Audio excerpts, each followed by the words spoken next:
The lights in the West Wing flickered. Just once, just long enough for every conversation in the hallway to stop mid-sentence. A door clicked, a breath tightened, someone whispered, "Did you see that?" By sunrise, the celebration had soured, and no one could explain why.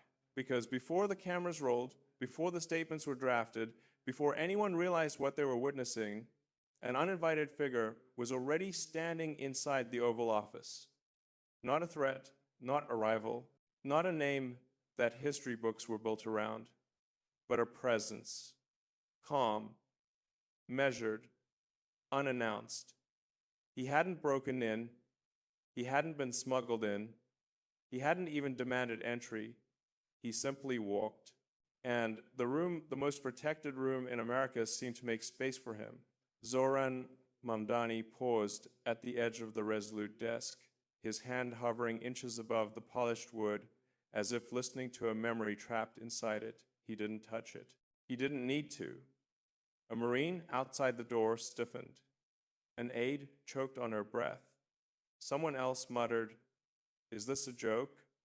Because everyone knew what this moment meant. Not symbolically, not politically, but personally, for one man in particular. Deep inside the hall, former President Donald J. Trump stopped walking. He wasn't supposed to be here today. Not this early, not during the transition briefings, not while tension still crackled like static through the country, but something, instinct, pride, unfinished business had brought him back to the White House. And now he stood frozen, not by fear, but by disbelief, the kind that feels like a slap, sharp, silent, unexpected. Because the man inside the Oval Office wasn't a general, wasn't a corporate titan, wasn't even a household name to most Americans.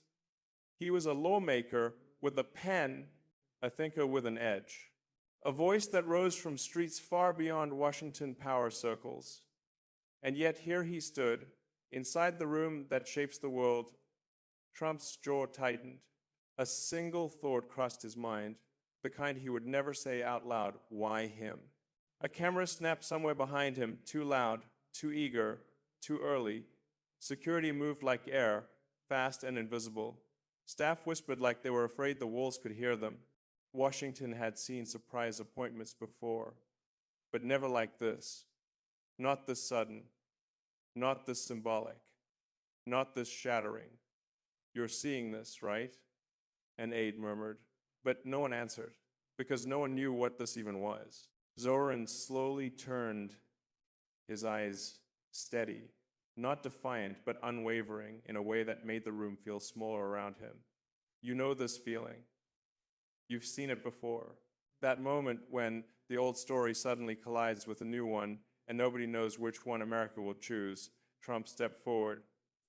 Slow, controlled, every movement a calculation. He didn't roar. He didn't mock. He didn't perform. He simply stared, as if searching for the seam where reality had folded. "Interesting morning," he finally said. Zohran nodded once. It usually is when things begin to shift. A strange silence fell between them. Not hostile, not warm, just heavy. Like two chapters of the same national story, suddenly forced to share the same sentence. A staffer whispered, "Should we?"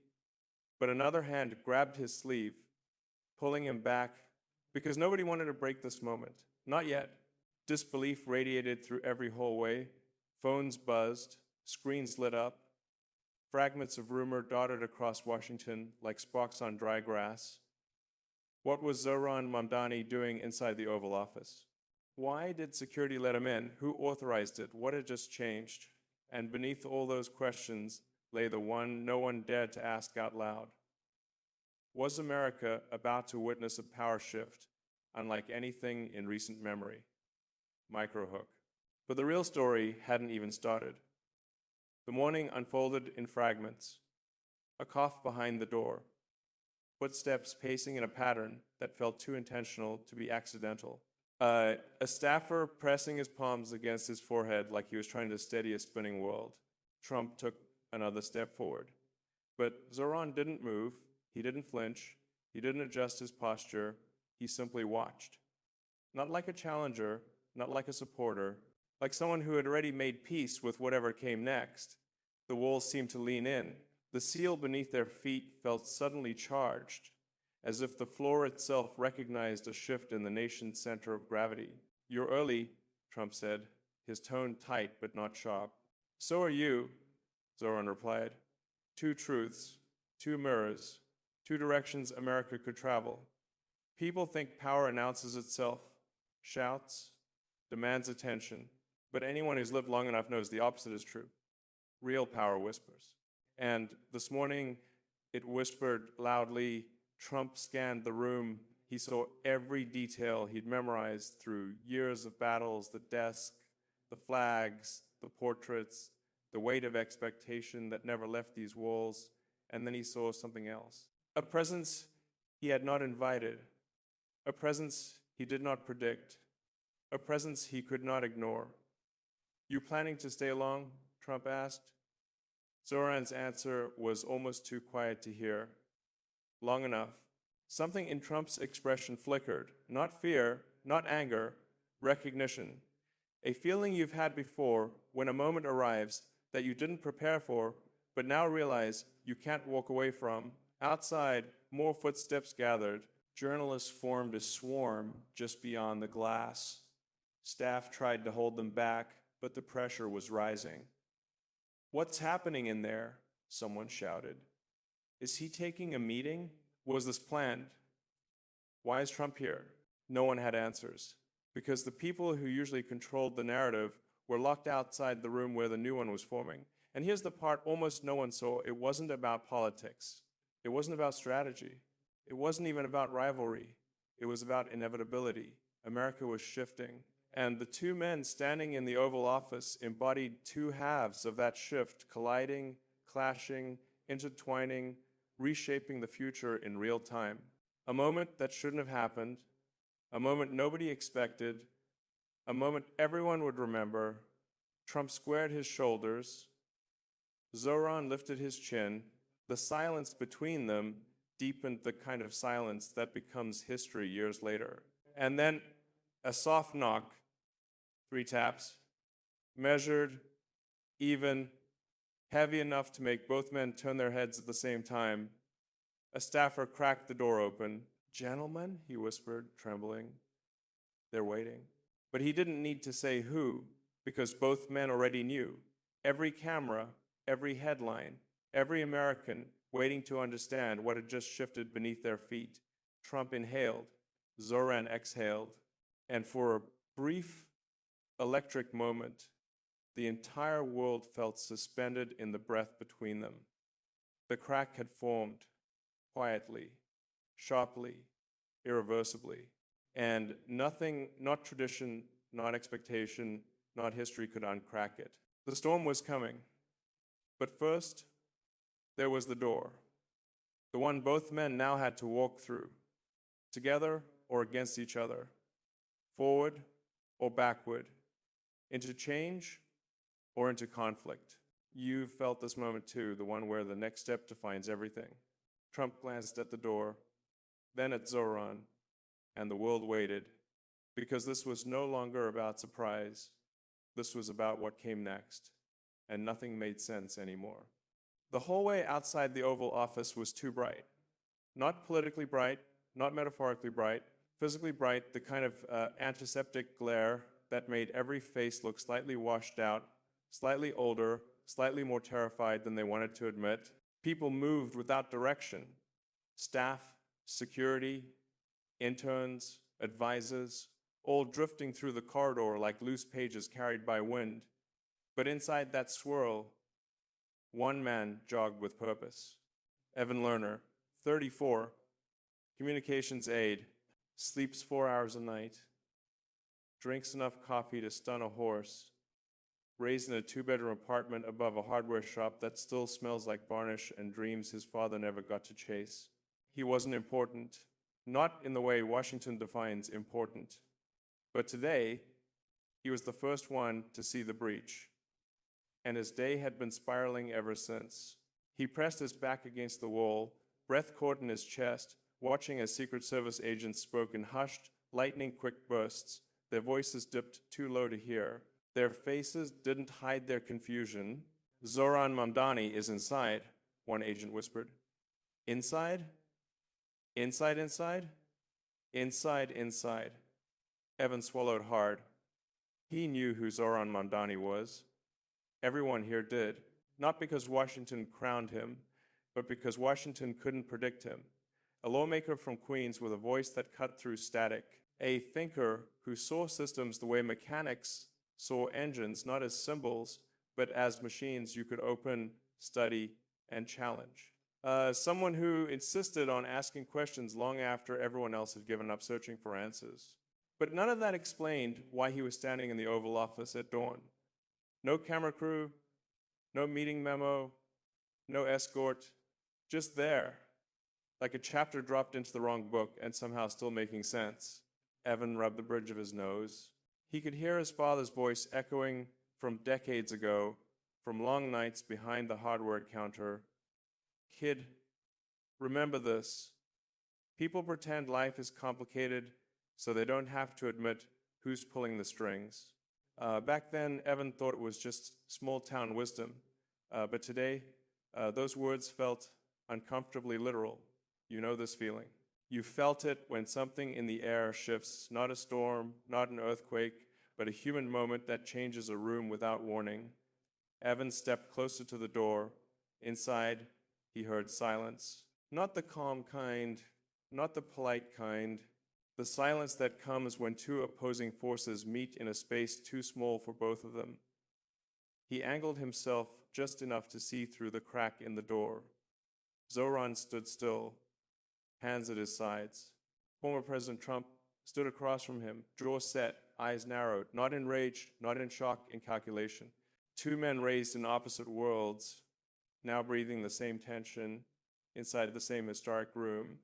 And here's the part almost no one outside this building ever understands. Most political earthquakes don't start with shouting, or legislation, or rallies, or cameras. They start with a look, a pause, a recognition, a silent realization that something once thought impossible just became real. Evan's heart thudded in his chest. He wasn't supposed to be here. He wasn't supposed to watch. He wasn't supposed to witness the moment a story rewrote itself. But he stayed anyway, because sometimes the truth hides in plain sight, and the people in charge of protecting it don't even notice. Miles away, before dawn cracked the Queen's skyline, Zohran had woken in an apartment still cluttered with books and scribbled notes, a place where ideas grew without permission, where chalk dust clung to surfaces like quiet ambition. He didn't wake to an alarm. He didn't wake to a call. He woke to a feeling, the kind that settles into your chest before your eyes even open, a feeling that something was shifting. He sat up, rubbed his eyes, and stared across the room at the same cracked wall he'd seen since his 20s, a wall that carried memories of lost nights, early mornings, and the kind of fire that doesn't burn out even when the world tells you it should. On his desk lay a worn-out notebook. He flipped it open to a page he'd written years ago. Power isn't a throne, it's a doorway. Most people never walk through. He'd written it at 2 a.m., wearing the same hoodie he'd fallen asleep in, half delirious from reading too much about systems and histories and the invisible gears that tilt societies without anyone noticing. He didn't know, back then, why that sentence mattered. But today, his feet moved before his mind caught up. He didn't check his phone. He didn't check the news. He didn't check the time. He simply walked down the stairs, out of the building, into the cold morning air, and something in him whispered, "You're late." Late for what? He didn't know. Not yet. You've had this moment too, that quiet inner tug, that subtle pull, the sensation that your life is stepping forward on your behalf. Back in Washington, Trump stood rigid inside the Oval Office. He had woken earlier than usual, dreams jagged and intrusive, like fragments of a puzzle he didn't recall assembling. He walked the familiar halls in silence. These were the halls he once owned, the halls he once shaped, the halls he once believed would always adjust to him, never the other way around. But this morning, the walls felt different. Not hostile, not welcoming, just unfamiliar, as if the building had already moved on without asking permission. He hated that feeling, the sense that time was shifting, that the narrative was mutating, that something or someone was stepping into a space he hadn't expected to share. And then he saw it, through the glass, through the hallway, through the open door. Zohran Mamdani, standing where few were allowed to stand, standing as if he belonged, standing with a calm that pulled the oxygen from the room. Trump felt his pulse tighten. He had seen confidence before. He had seen challenges before. He had seen ambition before. But this was different. This wasn't posturing. This wasn't provocation. This wasn't performance. This was inevitability crashing into legacy. You've seen this before, haven't you? Two forces meeting before either understands the consequences. Evan pressed his palm to the wall to steady himself. He had overheard enough political secrets in this building to fill a lifetime and forget them all. But this moment, this wouldn't fade, because deep down, beneath his exhaustion, beneath his confusion, he sensed it. This wasn't a visit. This wasn't a coincidence. This wasn't an error in scheduling. This was a beginning, and beginnings always feel like endings to the people who didn't expect them. He took a breath, ready to step back, but then he froze, because Zohran's voice punctured the silence from inside the room. "You know this isn't about positions," he said softly. "It's about what comes next." Trump didn't answer immediately. His eyes narrowed, calculating. Then he said, "What comes next is mine." Zohran shook his head. "No. What comes next belongs to the country, and it's already bigger than both of us." Evan's breath hitched. The words, the tone, the weight, miles away, before dawn, cracked the Queen's skyline. Zohran had woken in an apartment still cluttered with books and scribbled notes, a place where ideas grew without permission, where chalk dust clung to surfaces like quiet ambition. He didn't wake to an alarm. He didn't wake to a call. He woke to a feeling, the kind that settles into your chest before your eyes even open, a feeling that something was shifting. He sat up, rubbed his eyes, and stared across the room at the same cracked wall he'd seen since his 20s. A fault line had cracked, but something in him was shifting. He just didn't know what was coming. Behind them, the West Wing clock ticked. Once, twice, 3 times. And somewhere deep inside this building, the building that had seen too many storms to fear another, a quiet truth settled into the air like dust caught in a beam of morning light. This wasn't just an unexpected moment. This was the moment. The one that would ripple outward, slowly at first, then violently, then irreversibly. The one that would make Americans lean closer to their screens. The one that would fracture expectations. The one that would force everyone, even those who never cared about politics, to ask, what just changed?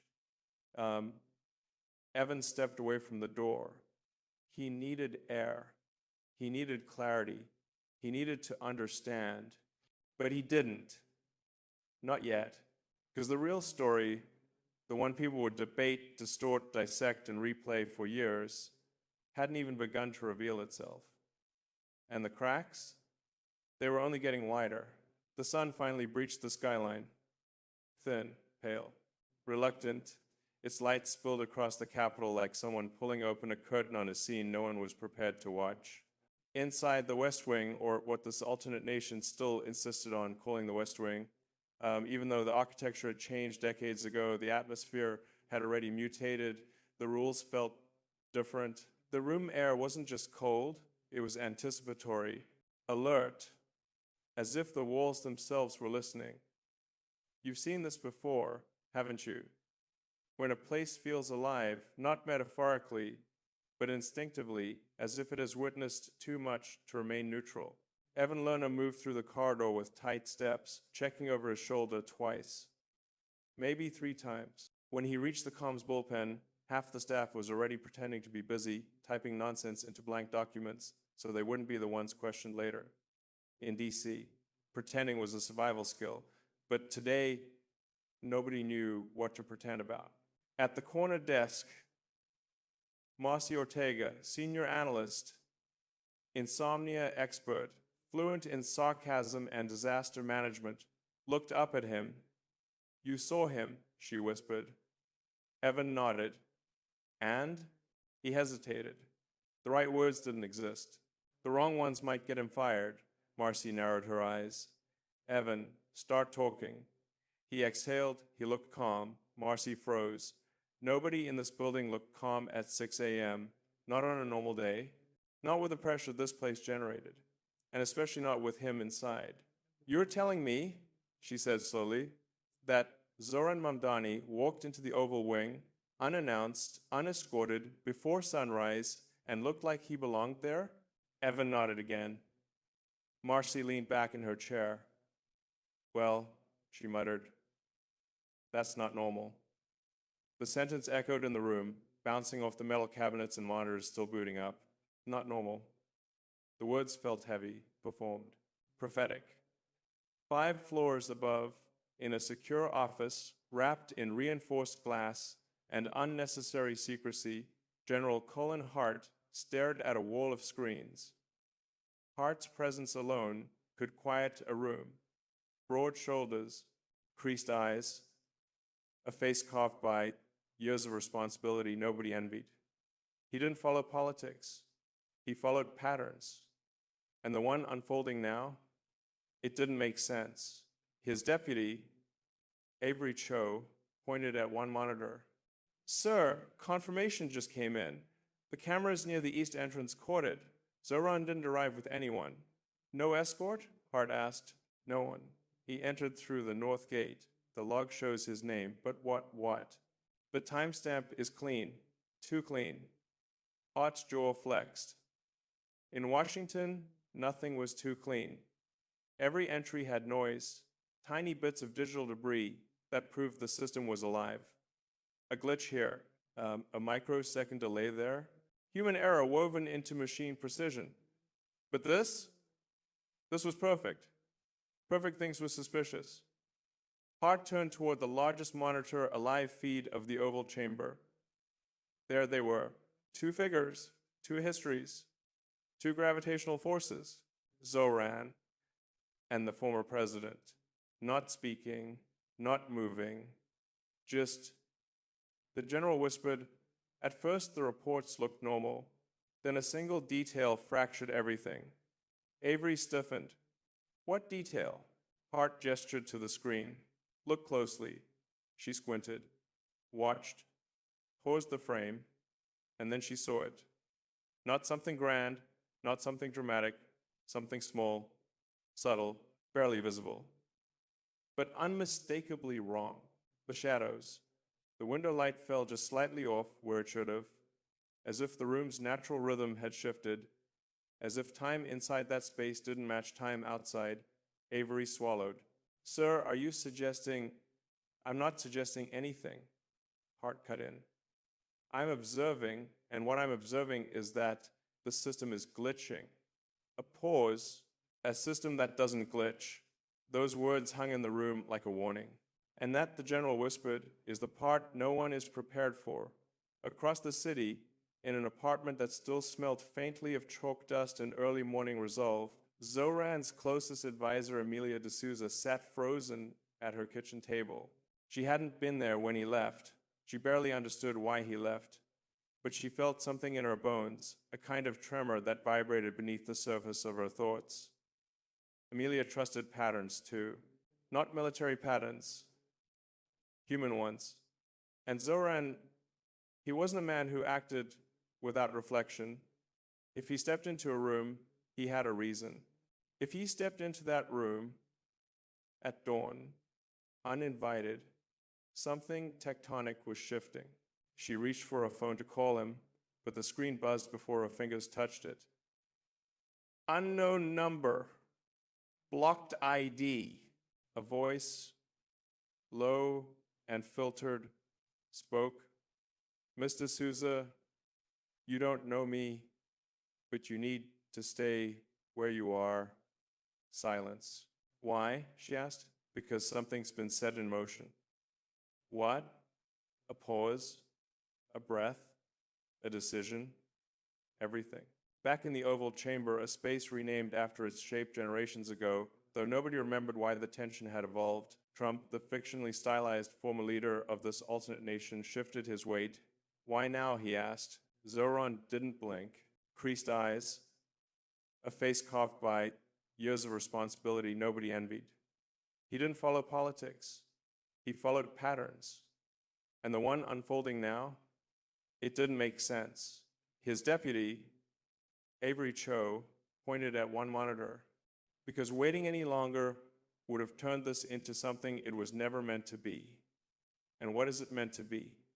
Trump pressed.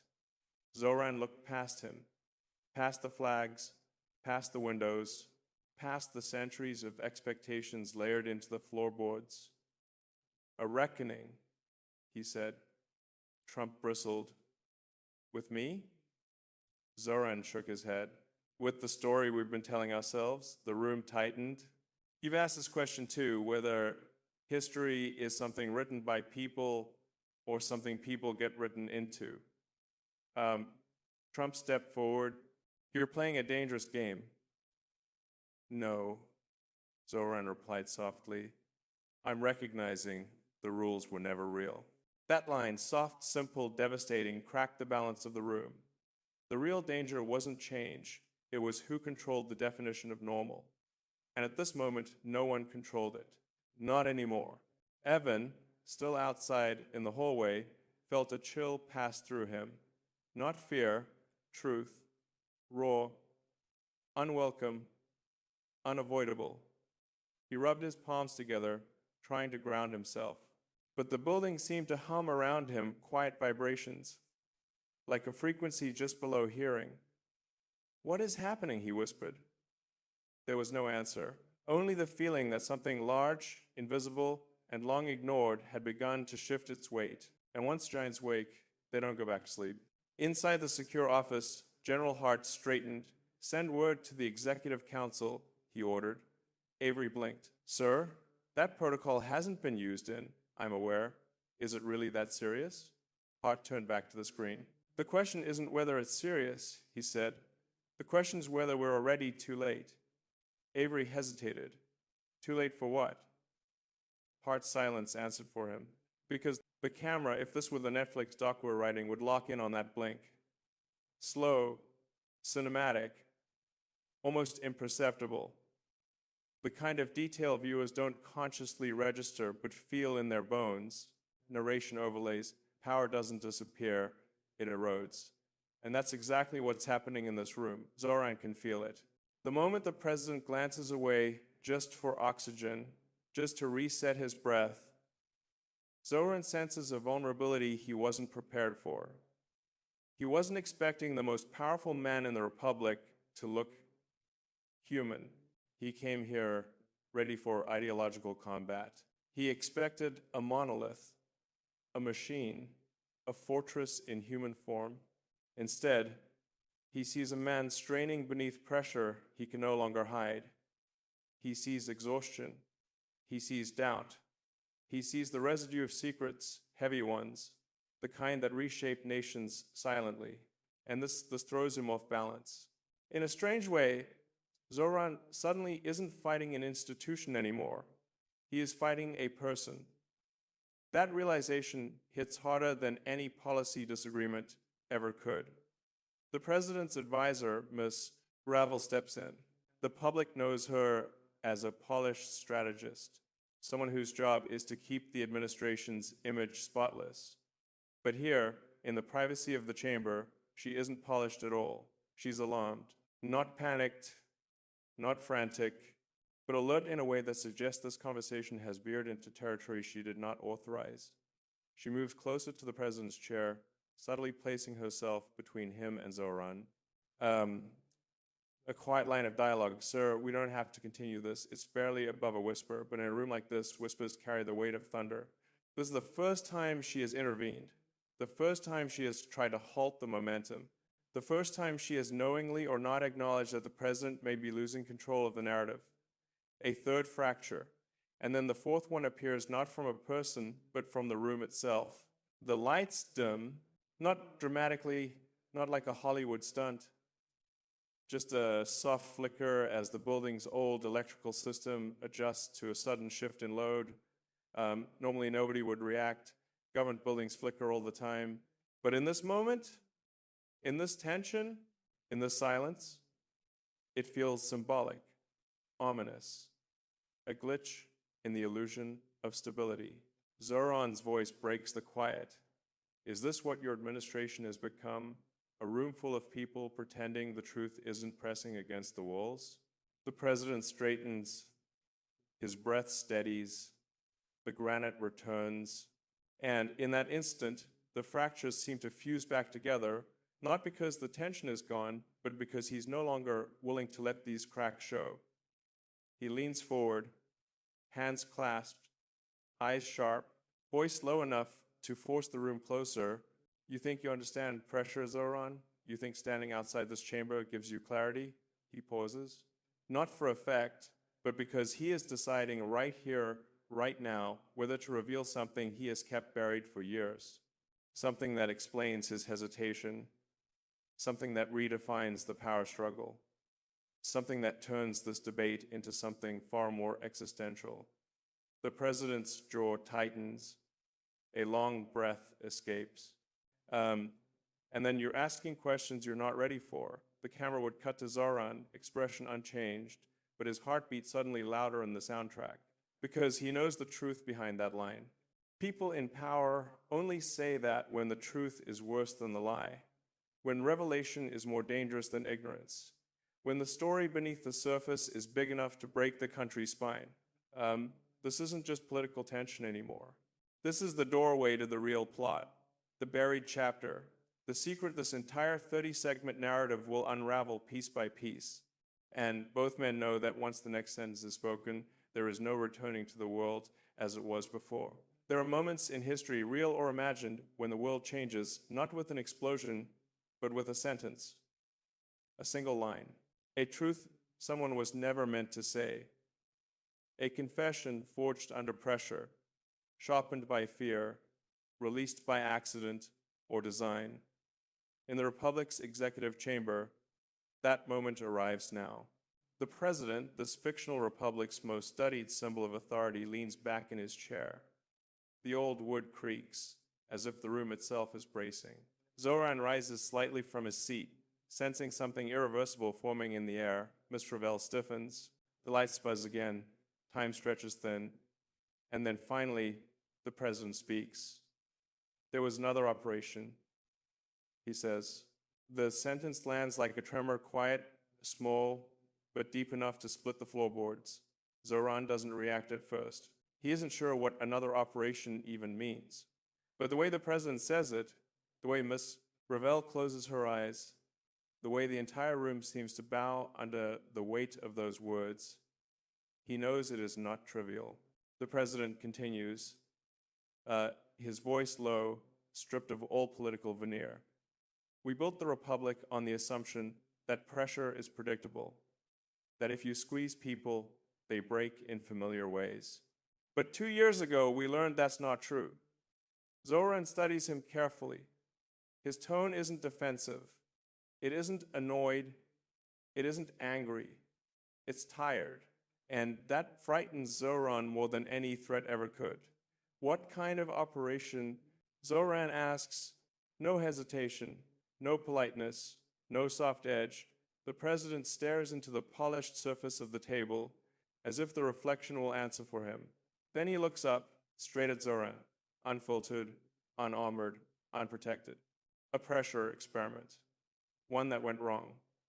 Miss Ravel turns her head sharply. This was not supposed to be spoken aloud, but the president keeps going. The first reveal, The Republic's government tested pressure on itself, not on citizens, not on enemies, on its own system. They built simulations, policy, stress tests, information bottleneck trials, cascading failure scenarios. It was meant to identify vulnerabilities before their rivals could exploit them, a safeguard, a precaution. But at some point, someone pushed the test too far. It became real, and the political fracture the nation felt over the last 2 years wasn't organic, it wasn't spontaneous, it wasn't accidental. It was the lingering shockwave of a system that had been intentionally destabilized. Zohran's throat tightens. He thinks of the protests, the riots, the sudden mistrust between institutions, the inexplicable policy reversals, the strange coincidences that everyone noticed, but no one could explain. He thought it was incompetence. He thought it was corruption. He thought it was the president's ideology. He was wrong.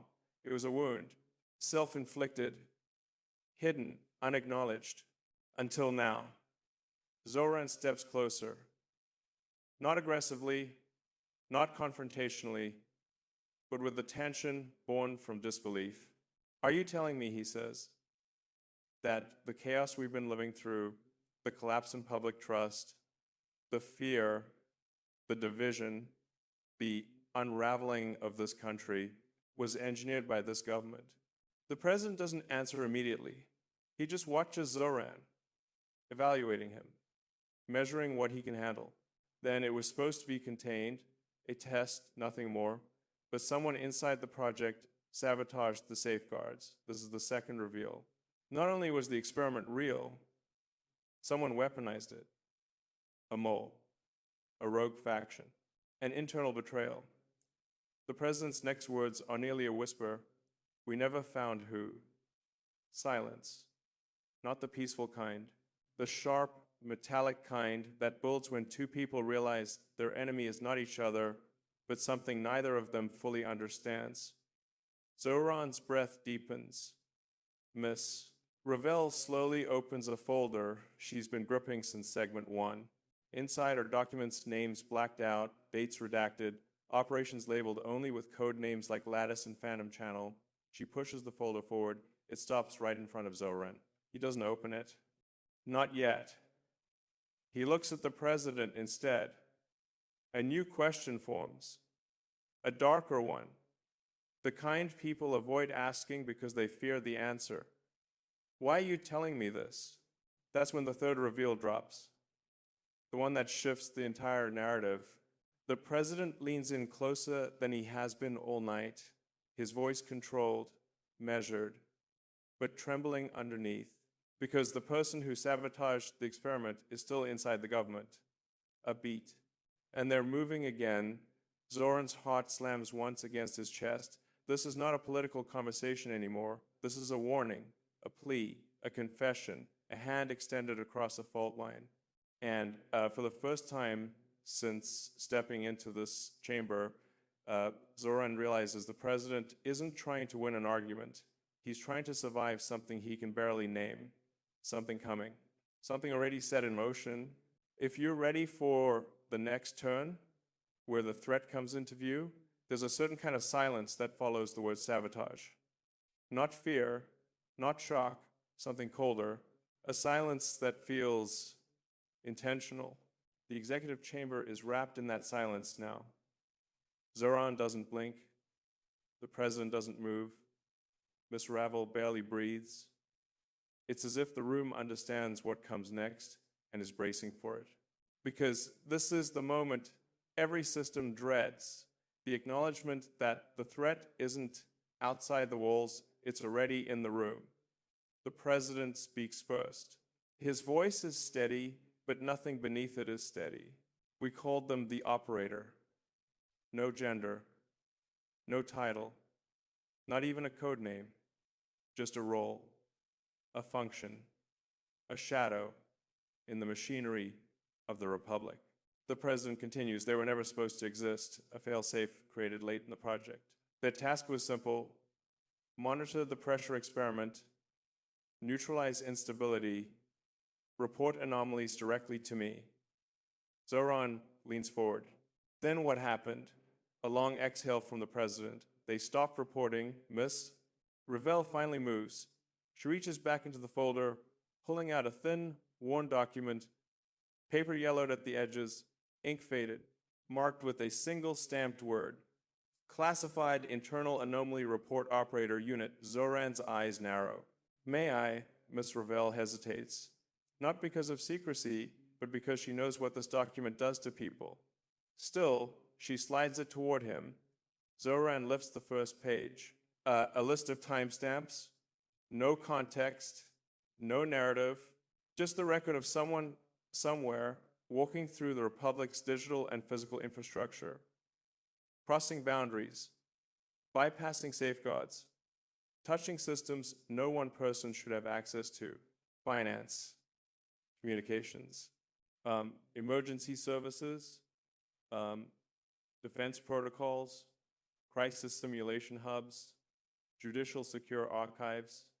They touched all of it, quietly, effortlessly, almost experimentally. Zohran flips to the second page. His breath catches.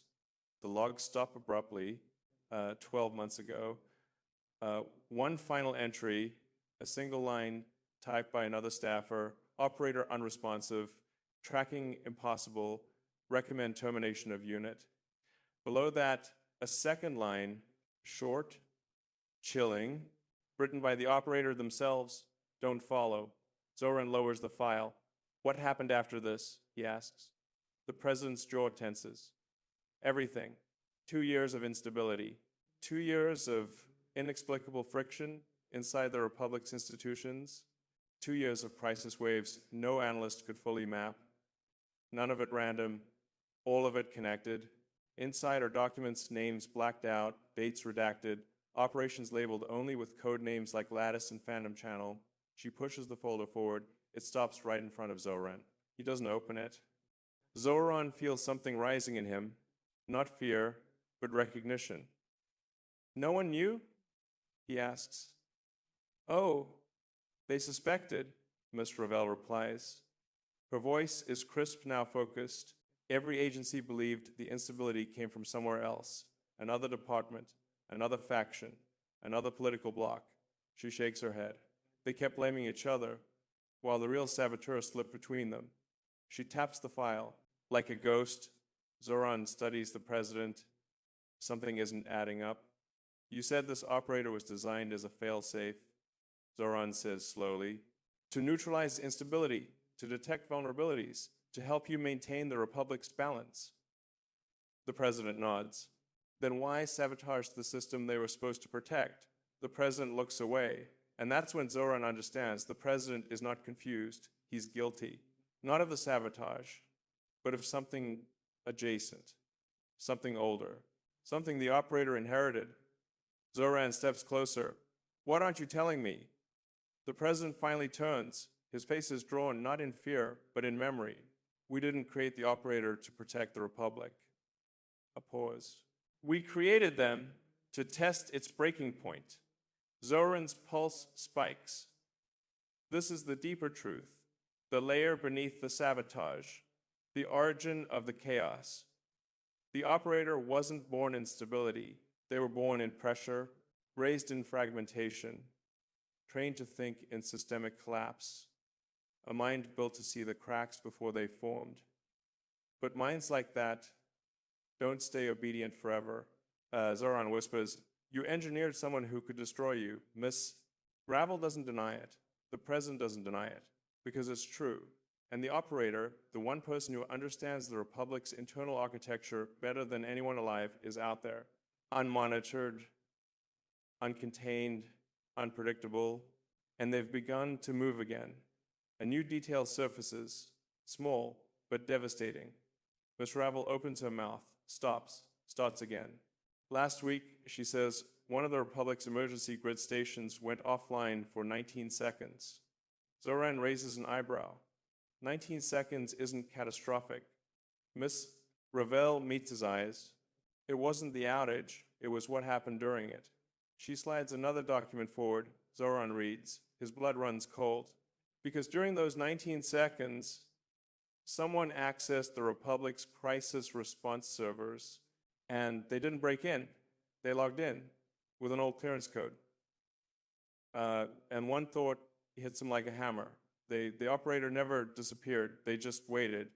Zohran turns back to the president. His voice is steady. Emergency services, defense protocols, crisis simulation hubs, judicial secure archives. They touched all of it, quietly, effortlessly, almost experimentally. Zohran flips to the second page. His breath catches. The logs stop abruptly, 12 months ago. One final entry, a single line typed by another staffer, operator unresponsive, tracking impossible, recommend termination of unit. Below that, a second line, short, chilling, written by the operator themselves, don't follow. Zohran lowers the file. What happened after this, he asks. The president's jaw tenses. Everything. 2 years of instability. 2 years of inexplicable friction inside the Republic's institutions. 2 years of crisis waves no analyst could fully map. None of it random, all of it connected. Inside are documents, names blacked out, dates redacted, operations labeled only with code names like Lattice and Phantom Channel. She pushes the folder forward. It stops right in front of Zohran. He doesn't open it. Measured. But weighted with a new, terrifying clarity, what do you want from me? The president answers instantly, no hesitation, no calculation. Someone has to find them. Zohran stares. And why me? The president breathes out slowly, as if saying this out loud is dangerous, because you're the only person in the Republic they ever tried to contact. Zohran's entire body chills. He doesn't even need to ask the next question. It spills out anyway. When the president leans forward, eyes locked on Zohran, unblinking, unfathomable, 12 hours ago. If you're ready for the next escalation, the moment the operator's message is revealed, 12 hours. 12 hours since the operator reached out. 12 hours since an invisible hand placed a message in front of Zohran Mamdani without him even knowing it. Zohran freezes. The president's words hang in the air like a suspended blade. Sharp, perfectly still, waiting to drop. Miss Ravel watches him carefully, her posture unchanged, but the tension in her shoulders unmistakable. Zohran finally speaks quietly. I never received anything. The president nods. You did. You just didn't know what it was. A chill runs through Zohran's spine. He tries to replay his morning, every step, every object he touched, every screen he looked at, but nothing stands out, nothing unusual, nothing suspicious, nothing that felt like the start of a national unraveling. He swallows hard. What did they send me? The president doesn't answer right away. He gestures instead. Miss Ravel reaches under the table. She pulls out a small data drive, black, seamless, unmarked, smooth as obsidian, as if carved from a shadow. She places it gently in front of Zohran. No label, no branding, no encryption tags, just a drive, a simple drive. But Zohran knows simplicity can be the most dangerous form of design. Zohran doesn't touch it, not yet. He stares at it, studying it, feeling its presence bleed into the room like a slow-moving fog. This came from the operator. Miss? Ravel nods. Delivered this morning. Left on your office desk. No fingerprints, no entry logs, no surveillance footage. Zohran's eyes widen. How's that possible? Miss Ravel exhales. It isn't. A beat. That's why we're here. The president leans forward. His voice is lower now, careful, deliberate, as if each word could trigger something. We scanned it for malware. No threats, no explosives, not even metadata. Zohran frowns. So it's empty? The president shakes his head slowly. It's worse. It contains exactly one thing. What thing? Miss Ravel taps the drive with a single finger. A message. 8 seconds long. A silence settles. 8 seconds, that's nothing.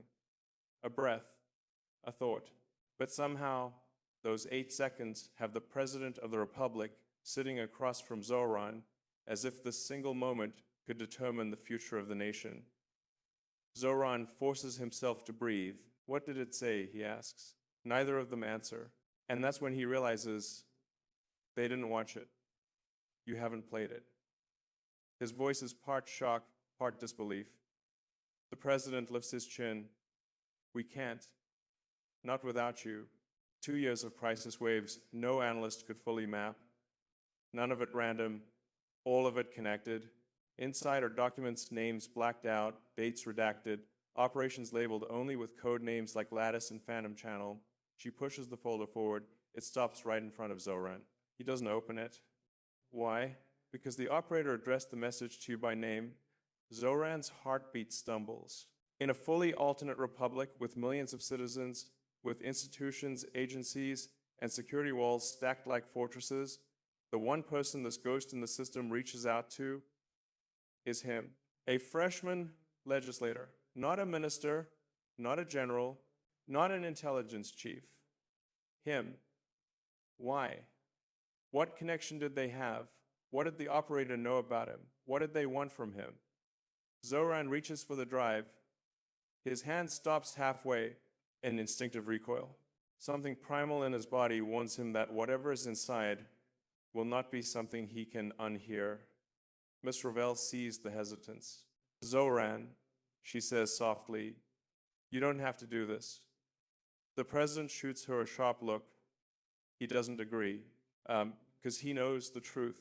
If the operator chose Zohran, then Zohran is already inside the story. There is no opting out. No safe distance. No returning to normal life. Zohran grabs the drive. His fingers closed around it.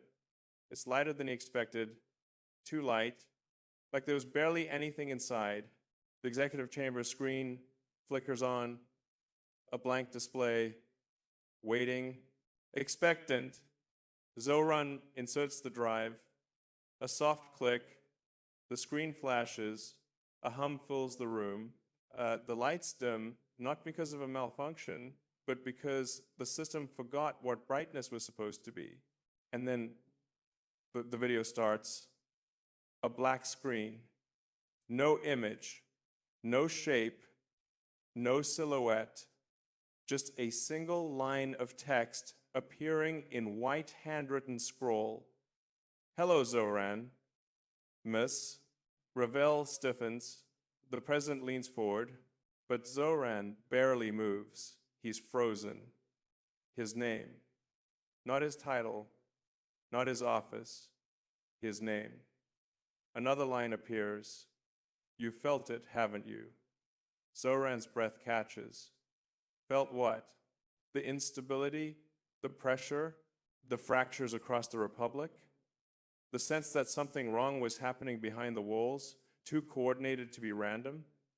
The operator doesn't wait for an answer. A third line appears. Slow, measured, like someone writing with absolute intention. They told you I'm the danger, Zohran swallows. Then a fourth line, but I'm the only one trying to stop what's coming. The president jolts. Miss. Ravel whispers, no, Zohran's heart pounds. The text begins to dissolve.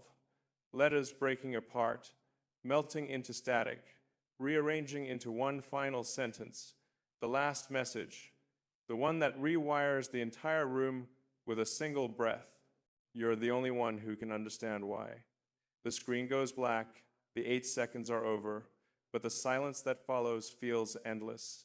The president stands slowly. Miss. Ravel grips the edge of the table. Zohran sits unmoving, eyes locked on the dark screen. A single truth sinks in. The operator doesn't see Zohran as an opponent. They see him as a partner, or a weapon, or both. And the worst part, he doesn't know which. The screen goes black, but the room doesn't breathe.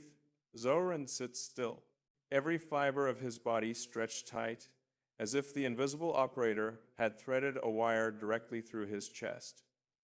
The president breaks the silence. You see now why we didn't touch the spile until you arrived. Zohran doesn't respond. Words wouldn't capture what just happened. 2 years of crisis waves no analyst could fully map, none of it random, all of it connected. Inside are documents, names blacked out, dates redacted, operations labeled only with code names like Lattice and Phantom Channel. She pushes the folder forward. It stops right in front of Zohran. He doesn't open it. 8 seconds of a message, not spoken, not visual, but somehow felt was enough to fracture the calm in the chamber. He finally exhales. A long, deliberate exhale, the kind that only comes after your world tilts on its axis. Why me? His voice low, more a statement than a question. The president leans back, hands folded like he's preparing for confession. Because you've been watching even when you thought you weren't. Because you understand the rhythm of what's been hidden. Because you're curious enough to see it all. Zohran's mind races. Every scandal, every subtle fracture in the Republic, every whisper in the corridors that everyone ignored. It was all threaded like a loom only the operator could weave. He realizes something terrible. The chaos wasn't random. The pressure wasn't incidental. The instability wasn't failure. It was designed. Not a conspiracy, not a faction, a system. The operator had been silently pulling strings for months. Small things first. A misrouted email. A server outage nobody logged. A policy misread as human error. Then larger things, a delayed vote, a reshuffled committee, public statements that contradicted earlier statements just enough to make everyone doubt each other, not the system. Everything orchestrated with invisible hands, precise timing, and a singular intent. Expose the fracture lines. Force the players to reveal themselves, test who would break. And Zohran, he's been marked as the one who can navigate the labyrinth. We've been tracking anomalies, she says, voice barely above a whisper. Patterns that no algorithm could explain. Someone is actively rearranging the Republic's internal structures, and only someone inside the system could do it. Zohran nods, but his mind is elsewhere. The message, hello, Zohran, you've felt it, haven't you? You're the only one who can understand why. It keeps repeating in his head. He knows the why is bigger than politics, bigger than strategy, bigger than anything he's ever imagined. It's not just destabilization, Zohran mutters. It's a test. The president doesn't confirm, he doesn't deny, he just stares. Because Zohran is correct. The operator is testing the Republic. Testing its people, testing its leaders. Testing whether the system is strong or just performing stability.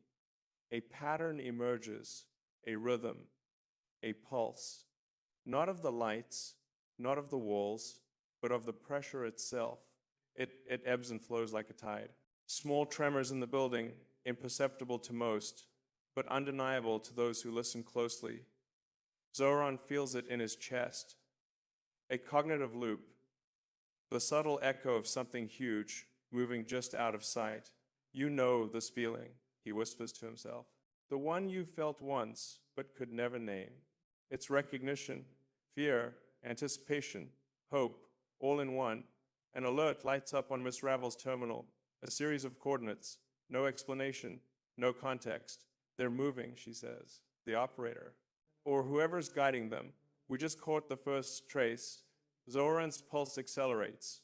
He feels the story stretching outward like ripples in a pond after a stone drops. What happens here in this room will echo across the Republic. The president finally breaks the silence. Zohran, if you're going to do this, you need to understand something. He leans forward, eyes sharp, voice low. You will not like what you discover. And once you see it, you can't unsee it. Zohran swallows. The operator isn't just a puzzle. It's a mirror, a reflection of the Republic itself. And the deeper he goes, the more he risks. But curiosity has already claimed him. A soft hum, almost imperceptible. But Zohran hears it. It's not machinery, not electricity.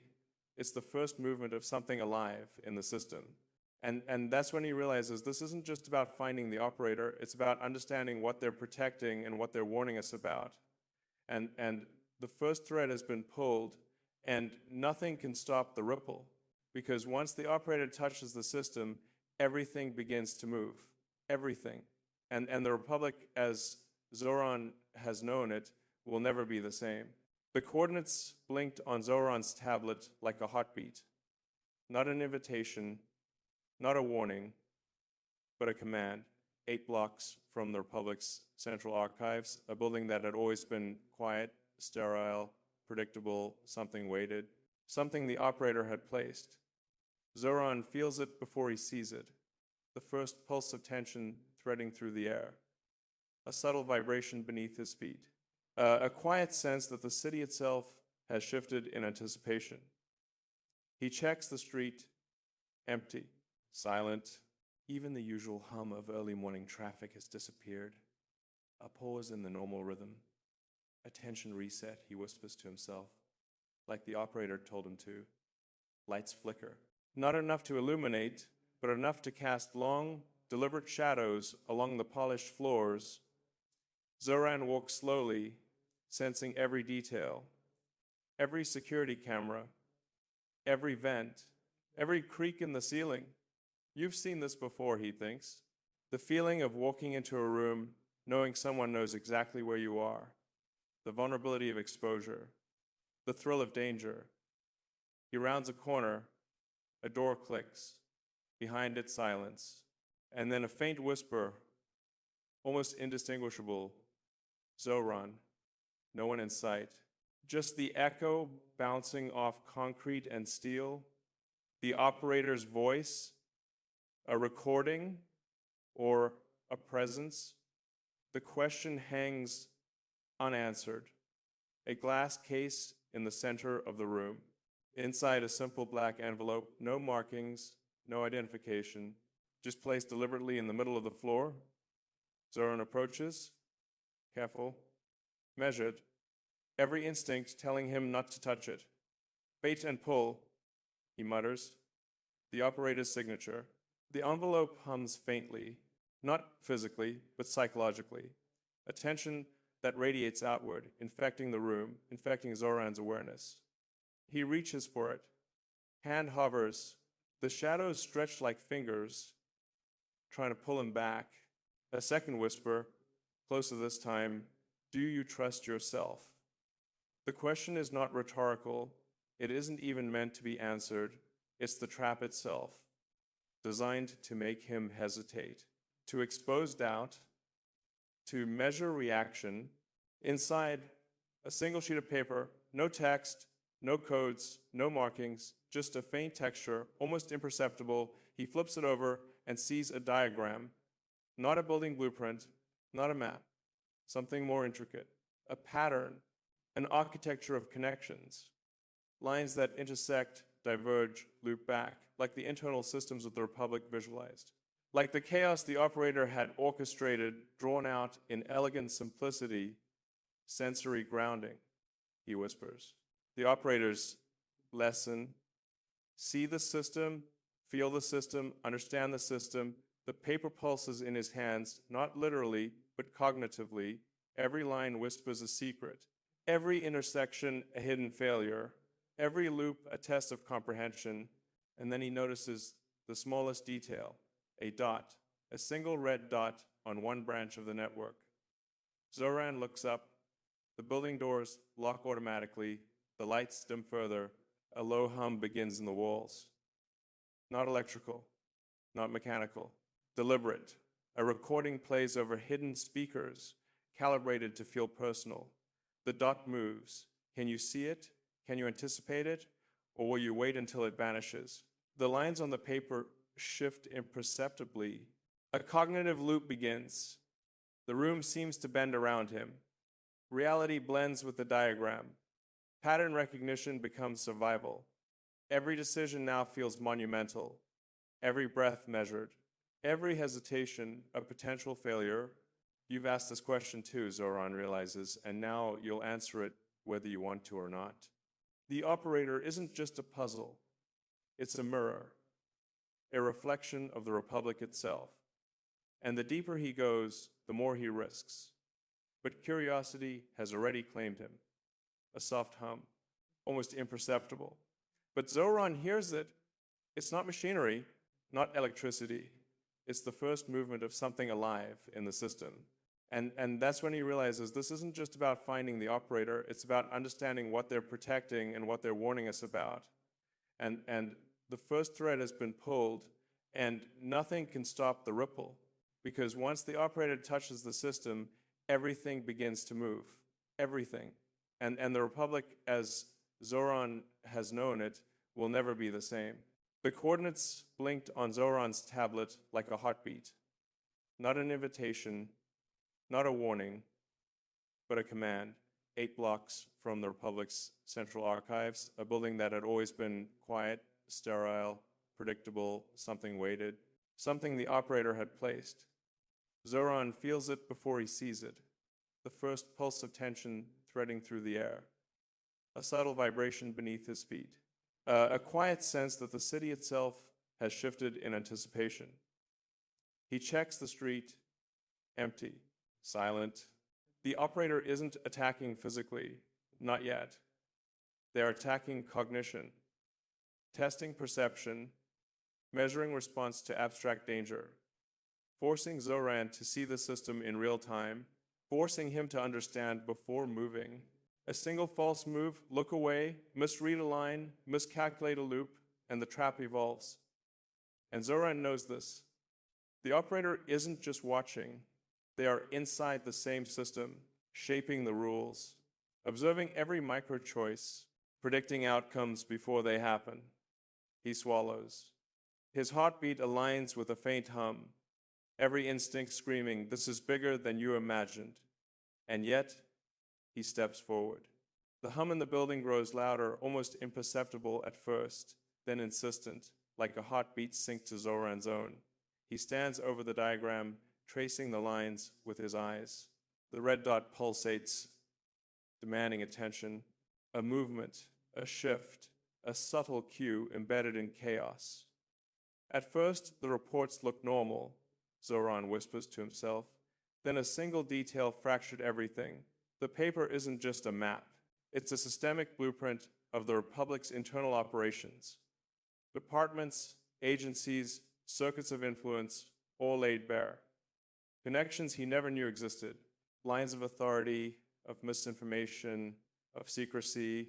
And the red dot, it's not just a point, it's a failure node, a vulnerability, a pulse of instability. This is not chaos for chaos's sake. This is orchestration, a test of comprehension and adaptation.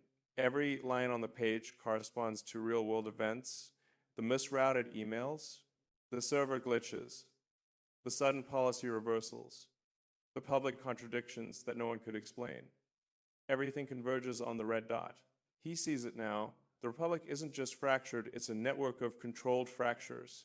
And someone has been observing which pieces hold, which break, and which collapse silently. His hands tighten around the edges of the paper. The operator's signature is clear. They don't just intervene, they test, measure, provoke, and retreat. The chaos is intentional.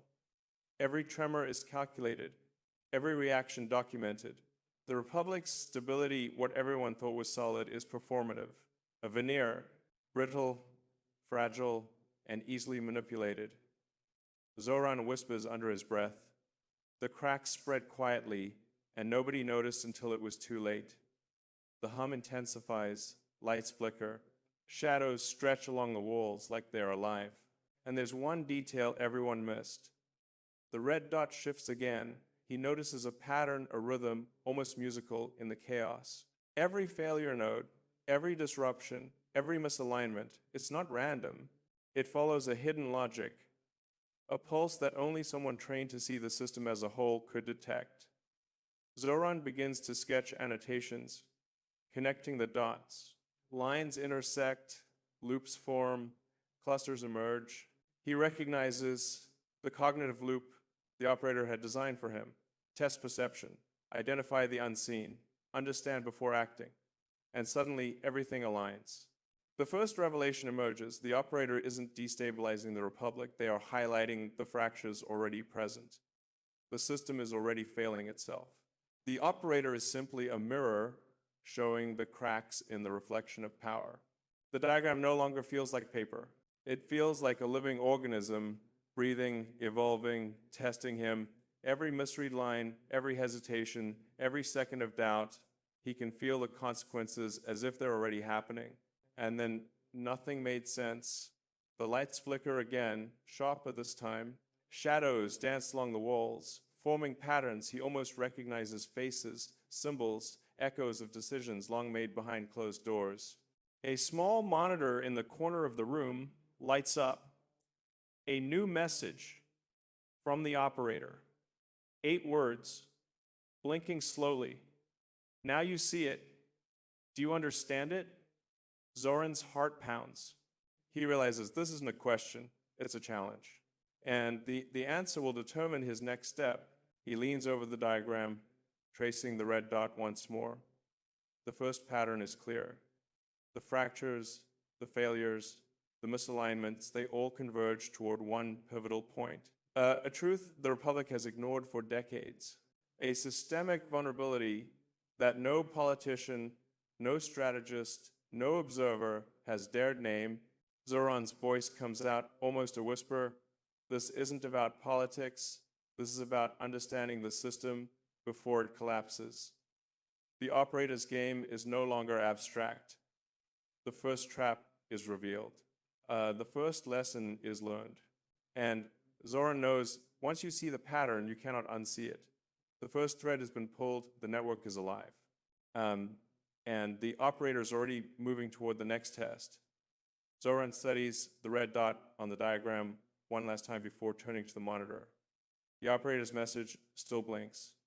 Patient, deliberate. 8 words, a challenge. A door opening into something he cannot yet comprehend. He takes a deep breath, steeling himself, because nothing prepares you for the first contact with a mind designed to outthink a system, static first. Then a figure emerges, shadowed, faceless. The room seems colder, as if the digital presence exhaled. Zohran leans closer. The figure doesn't move, yet it dominates the frame. Every corner of the screen seems to pulse with intention. Every flicker whispers, I know you. I know the system. I know what you cannot yet see. Then the operator speaks, not a voice raised, not mechanical, but perfectly calibrated, each word measured to pierce, unsettle, and compel. Zohran Mamdani, you've seen the pattern, but do you understand the flow? Zohran swallows. The question is a trap, not for knowledge, but for judgment. I see it, the fractures, the vulnerabilities, the red dot. The operator tilts slightly, just a shadowed nod. A subtle acknowledgement of correctness. But the next words carry weight. Correct. But the dot moves.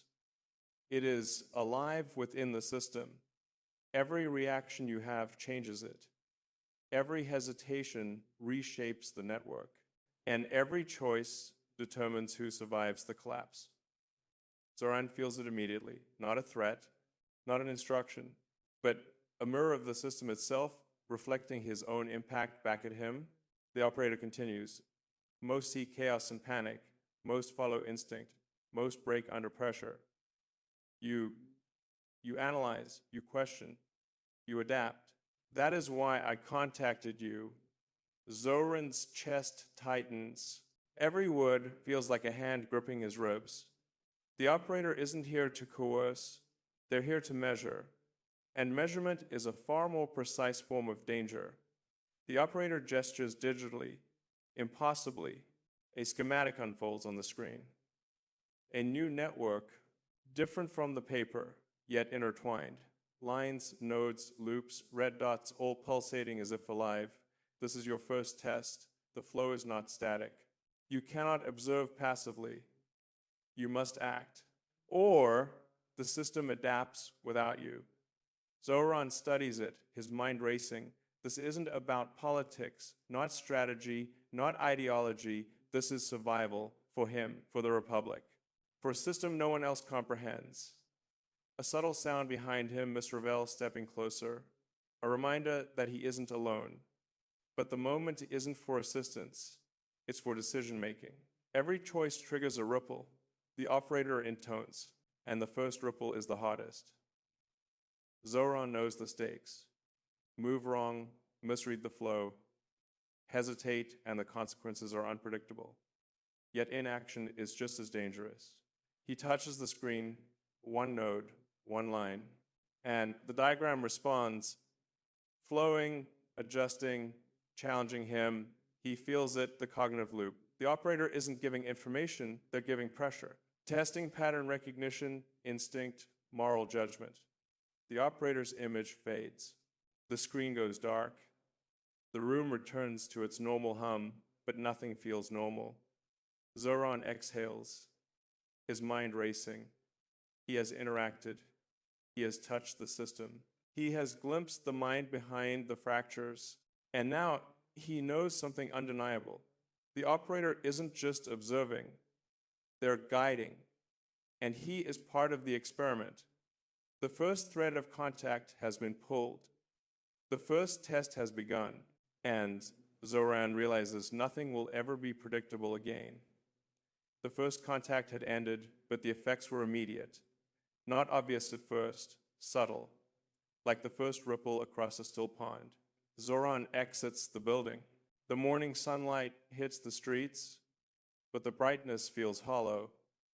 People move past him, unaware, ordinary, mundane, and yet he sees the cracks, the slight misalignment of security cameras, the unexplained detours in traffic patterns, the abandoned car with doors slightly ajar, trivial details, meaningless to anyone else, but significant now.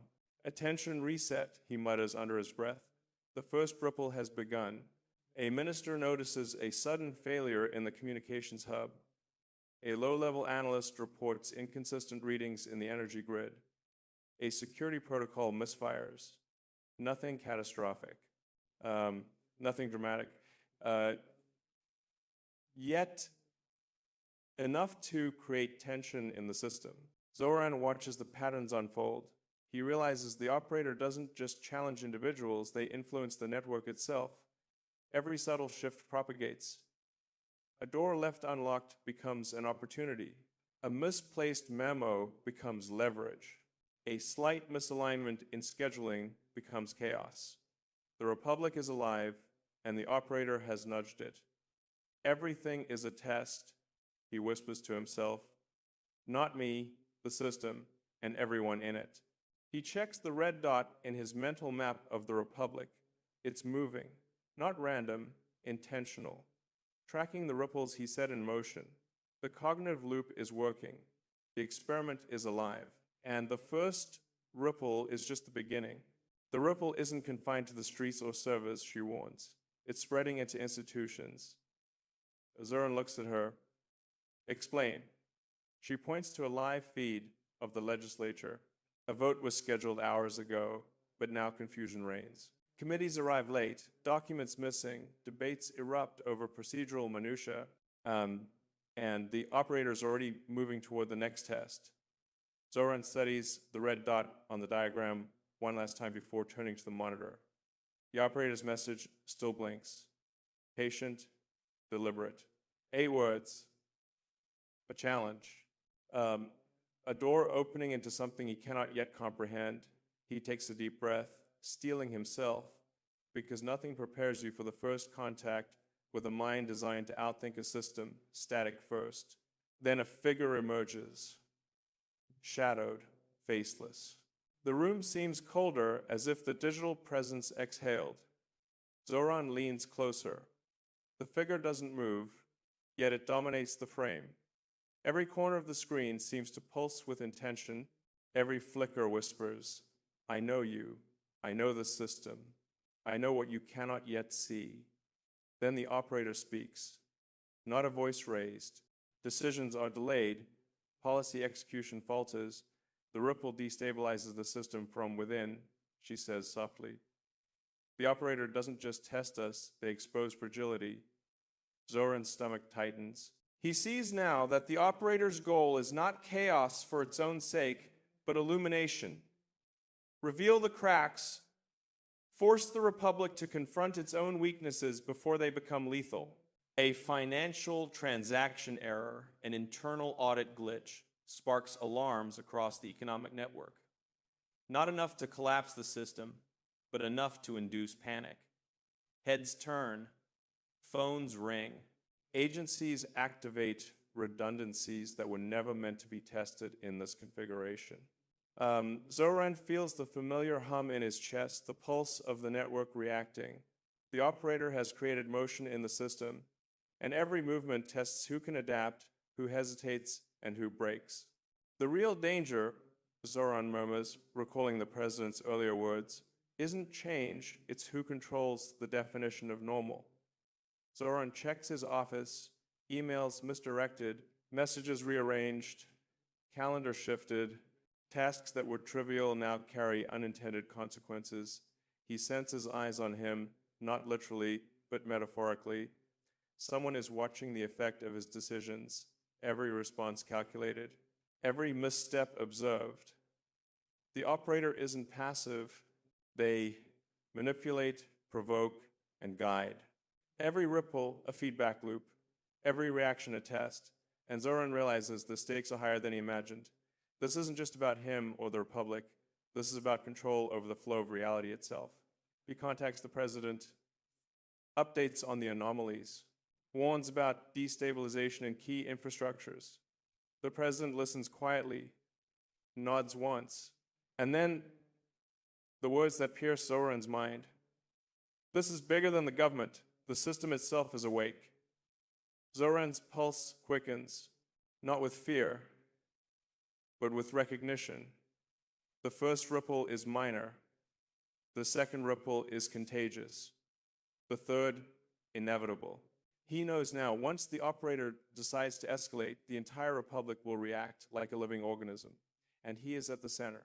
Zohran studies the system, the patterns, the red dot and the ripples, every anomaly traced, every thread mapped. The second ripple has revealed more than instability. It has revealed focus points nodes in the Republic's network that matter more than anyone realizes. You felt this once before, he mutters to himself, the same intuition the operator hinted at. The moment a single component can shift the entire system, the third node is different. It's hidden, subtle, almost invisible, buried in layers of bureaucratic routine. No one notices its function, but its failure could cascade irreversibly. He cross-references the data, communications logs, traffic patterns, energy grids, financial flows, institutional records. Everything points to a single location, a server hub deep within the Republic's infrastructure. This is it, he whispers, the third node. The operator's signature is unmistakable. Every previous test, every anomaly, every ripple, it converges here. He feels the familiar pulse, the cognitive loop tightening. The operator isn't just observing anymore, they're directing. Security is standard, routine, yet the air feels charged.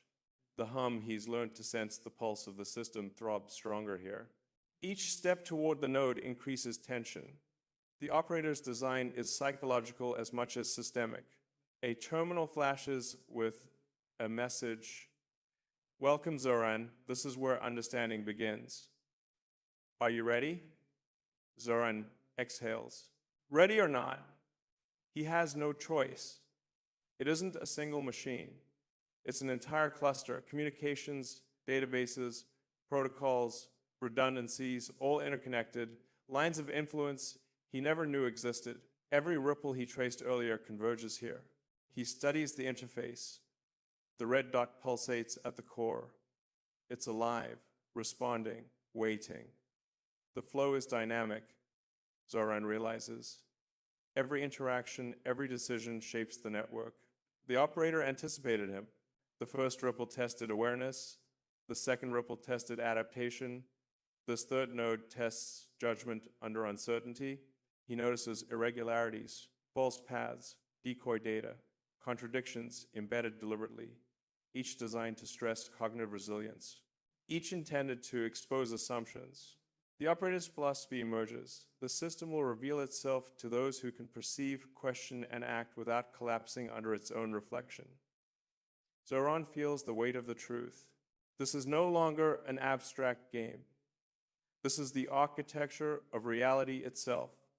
Bending under observation, the terminal flickers. A voice emerges, not audible, but penetrating. Do you see now? The third node is not a point. It is a mirror. Zohran recoils slightly. The operator isn't just testing the system, they're testing him. Every choice, hesitation, analysis, a reflection of his understanding. He whispers, "The system is alive, and I'm inside it." The red dot shifts again. Lines in the network twist dynamically, the cognitive loop spins faster, errors become consequential in ways he can already sense. Every flicker whispers, "I know you, I know the system, I know what you cannot yet see." Then the operator speaks, not a voice raised. Every breath feels measured, every heartbeat synced with the pulse of the system, every thought a decision that could propagate ripples of instability throughout the Republic. Zohran realizes the operator isn't just a test or a guide, they are the pressure inside the system shaping its evolution. And the third node is the first confrontation with that truth. This is where understanding begins. Zohran stares at the pulsating red dot. Every line in the network converges here. Every ripple he initiated now loops back, amplified. The third node is alive, and it's waiting for a decision.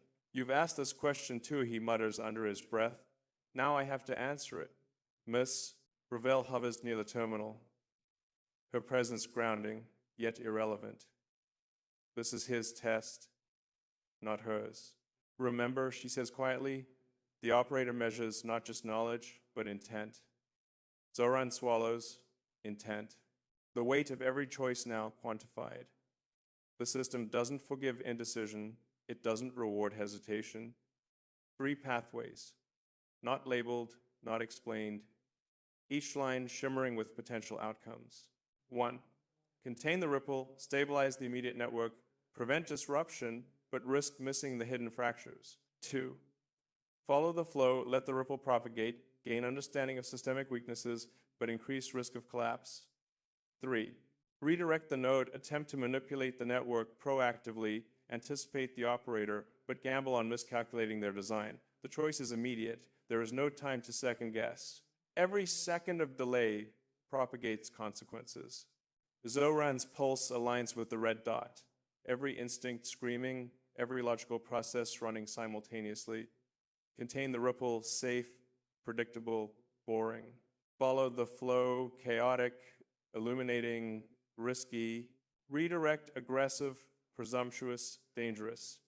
The real danger isn't change, he whispers, recalling the president's words. It's who controls the definition of normal. The operator's logic is clear. No choice is neutral. Every action defines the system. Every inaction shapes it just as much. Zohran exhales.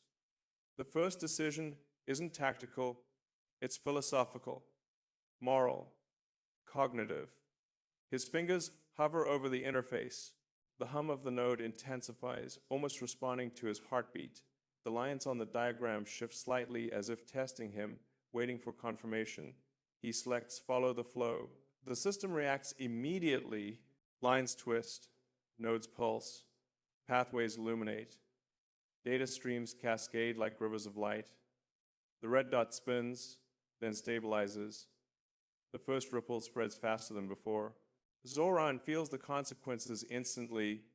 A sudden error in a legislative subnetwork. A miscommunication across communications channels. An energy fluctuation, minor but symbolic. The Republic shudders. Not catastrophically, not visibly, but enough to confirm that the flow is alive and he is inside it. The terminal flickers. The shadowed figure appears. Interesting choice, Zohran. Most would choose stability. Few would embrace the system as it truly is. You have opted to see the fractures, not ignore them. Let us see what you discover. Zohran exhales. The weight lifts slightly, not relief, not certainty, but the sense that the operator expects engagement, not compliance. Miss Ravel watches silently, her expression unreadable.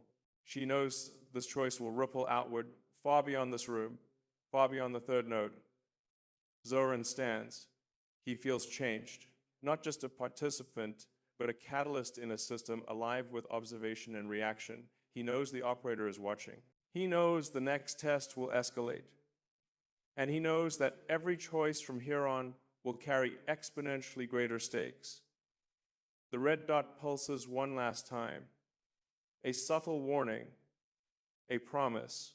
The system has been set in motion, and nothing, not even Zohran, can predict where the flow will lead next.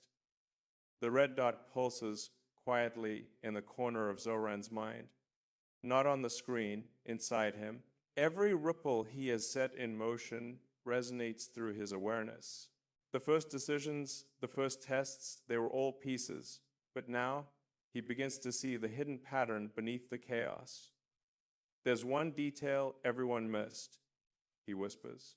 The operator isn't creating instability, they are revealing it, not forcing collapse, not seeding chaos, but exposing pre-existing fractures in the republic lines of weakness no one dared acknowledge. He traces connections from legislative misalignments to energy fluctuations, from financial irregularities to communications breakdowns. Each anomaly, when isolated, seemed insignificant. But when viewed as part of the network, the republic appears like a living organism, fractured yet interconnected. Every node dependent on unseen pathways. Every decision potentially catastrophic if misaligned. The system is fragile, Zohran mutters, not because it was poorly designed, but because it pretends to be invulnerable. The operator's tests now make sense. Every flicker whispers, I know you, I know the system, I know what you cannot yet see. Then the operator speaks, not a voice raised. See the fracture, understand the flow, decide where to intervene or let it unfold. Every test isn't just observation, it's a mirror of human perception. The operator challenges him to see the system as it is, not as he wishes it to be, to recognize assumptions, to question normality, to confront the hidden vulnerabilities everyone else ignores. The cracks were always there, he says aloud. I just needed to recognize them. The diagram on the terminal shifts again. Lines rearrange, highlighting clusters he hadn't noticed before. Subtle color changes, loops that trace back to nodes he assumed stable. The pattern emerges, nothing is random, everything is connected. Everything is a test. The operator doesn't speak this time. The screen is dark, but the pulse of the network is unmistakable. The system reacts to thought, to hesitation, to uncertainty. Every micro movement matters. Every internal debate becomes real-time feedback. You can't just observe, he realizes. You must understand, anticipate, and act. And if you fail, he doesn't finish the sentence. The implications are clear. Within the pattern, he notices a secondary node hidden, not connected to the obvious flows, but critical. It operates in the shadows, invisible to casual scrutiny. The system has secrets within secrets, Zohran whispers. And the operator wants me to find them. This secondary node is the next test yet to manifest in tangible form. Its significance is cognitive seeing. It is part of passing the challenge. Failing to notice it could amplify the ripples in unintended ways. Not manipulation, not coercion, not traditional control. They test perception, they test judgment, they test the ability to see hidden patterns and respond without collapsing. Zohran leans back, he closes his eyes. The pulse of the system fills the room. He sees the flows. He feels the fractures. He understands the first hidden rule of the operator. The system is alive, and its integrity depends on those who can perceive it fully. For the first time, he understands the gravity of his position. Not a participant, not an observer, but a catalyst within a living network. The hidden pattern is revealed. But it also whispers a warning. The deeper the pattern, the greater the cost of ignorance. Zohran steps out of the hub, the hum of the third node still vibrating in his chest. The system isn't just a diagram anymore. It's a living network. And it reacts to every decision, every hesitation, every movement. The second ripple has spread wider than he anticipated. Not visible to the casual observer, but undeniable in its effects. Minor disruptions in transportation logistics, financial anomalies in government accounts, communication lines subtly rerouted, agencies questioning authority they assumed unquestionable. The first escalation, Zohran whispers, and we're barely at the surface. News reports flicker across screens, confusion, contradictions, misstatements, nothing major, but just enough to sow doubt, just enough to test responses. Zohran watches the patterns coalesce, every misalignment, every error, every procedural hiccup, all connected, all flowing toward the same hidden vulnerabilities he identified in the third node. It's like watching dominoes, he mutters, except I can't touch the first one. The cognitive loop tightens. Every decision Zohran made in the hub accelerates these ripples. Every move he hesitated on compounds the uncertainty. Legislative delays have caused administrative backlogs, she says. Energy distribution networks are misaligned. Minor financial instabilities are multiplying. Public sentiment is starting to shift frustration, confusion. Zohran nods. He feels it too, the pressure of escalation, spreading through systems and people alike. The operator's tests are no longer abstract, they are tangible. The Republic is responding, and its reactions are unpredictable. Zohran realizes something. The second ripple is no longer just a test of cognition. It is a test of ethics, judgment, and responsibility. Every choice he made, every path he followed through the network has consequences for real people. This isn't about theory anymore, he whispers. It's about impact. The operator's lesson crystallizes. You can manipulate data, anticipate patterns, even control flows, but the human element is the true unknown. A sudden alert, an energy grid misalignment in a major urban center, automated fail-safes trigger. Minor panic ensues. Phones light up. Officials scramble. Zohran feels the ripple in real time, a subtle vibration under his feet. And then nothing made sense, he mutters. The system is alive, and I'm part of it. The first escalation proves the stakes are real, not hypothetical, not abstract, real consequences, real people, real responsibility. The terminal flickers. A message appears, escalation achieved. Observe, understand, adapt. The cost is part of comprehension. Zohran exhales. Every flicker whispers, I know you, I know the system, I know what you cannot yet see. Then the operator speaks, not a voice raised. Comprehension comes at a price. The operator's tests now have tangible stakes. He glances at Miss Ravel. Her expression is unreadable. She doesn't intervene. She waits. Because this is Zohran's moment. The first escalation. The first tangible test of judgment under pressure. The first exposure to the operator's true method. Not violently, not catastrophically, but subtly, undeniably. Minor failures propagate. Confusion spreads. Efficiency falters. Certainty collapses in quiet waves. The first escalation has occurred. And Zohran now understands the operator isn't just testing perception. They are testing human resilience within a system that can fail silently and unpredictably. The pulse of the network hums in his chest. The operator's shadow lingers. And Zohran knows. Zohran thought he understood the system. He had traced the nodes, mapped the flows, predicted the ripples, and then it broke. Not gradually, not subtly, but violently, suddenly, in a way no previous pattern had predicted. Lights flickered across the city. Communications scrambled. Data streams distorted in real time. The Republic's networks reacted erratically. Like a living organism twisting against observation, Zohran's pulse quickened. The first pattern break, he whispered. And the operator? They were watching. His terminal flashes an anomaly.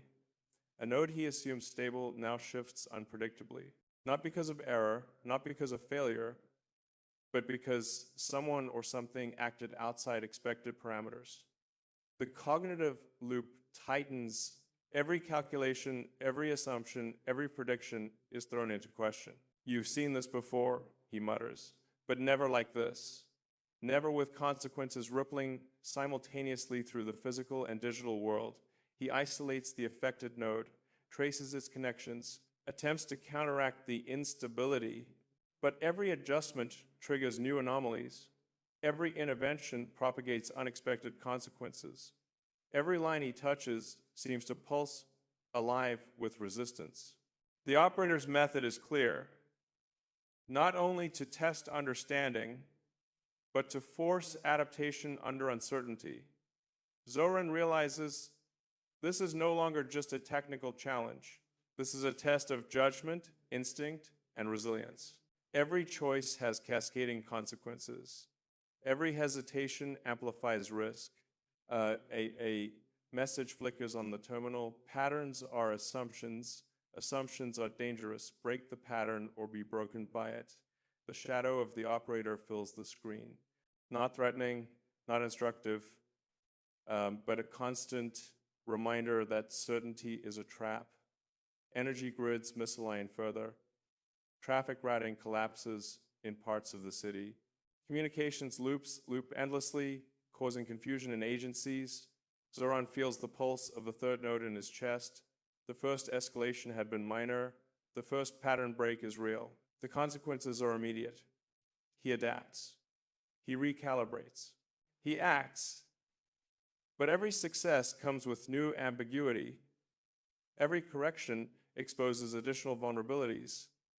The cracks spread quietly, he whispers, and every response shifts the system. The screen flickers. Adaptation is comprehension. Comprehension is survival. You are learning, but the system is alive. And the next pattern break will test more than your mind. Zohran exhales. The first pattern break has occurred, and he understands viscerally it is a test of ethics, judgment, and responsibility. Every choice he made, every path he followed through the network has consequences for real people. This isn't about theory anymore, he whispers. It's about impact. The operator's lesson crystallizes. You can manipulate data, anticipate patterns, even control flows, but the human element is the true unknown. A sudden alert, an energy grid misalignment in a major urban center, automated fail-safes trigger. Minor panic ensues. Phones light up. Officials scramble. Zohran feels the ripple in real time, a subtle vibration under his feet. And then nothing made sense, he mutters. The system is alive, and I'm part of it. The first escalation proves the stakes are real, not hypothetical, not abstract, real consequences, real people, real responsibility. The terminal flickers. A message appears, escalation achieved. Observe, understand, adapt. The cost is part of comprehension. Zohran exhales. Every flicker whispers, I know you. I know the system. I know what you cannot yet see.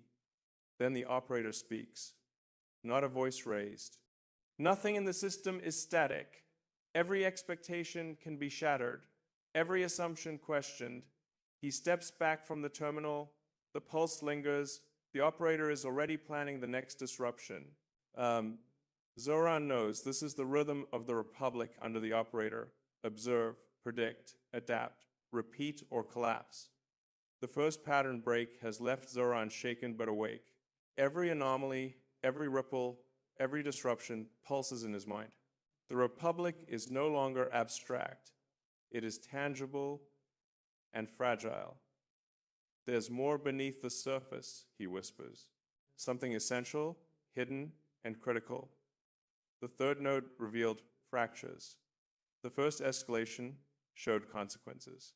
The first pattern break shattered assumptions.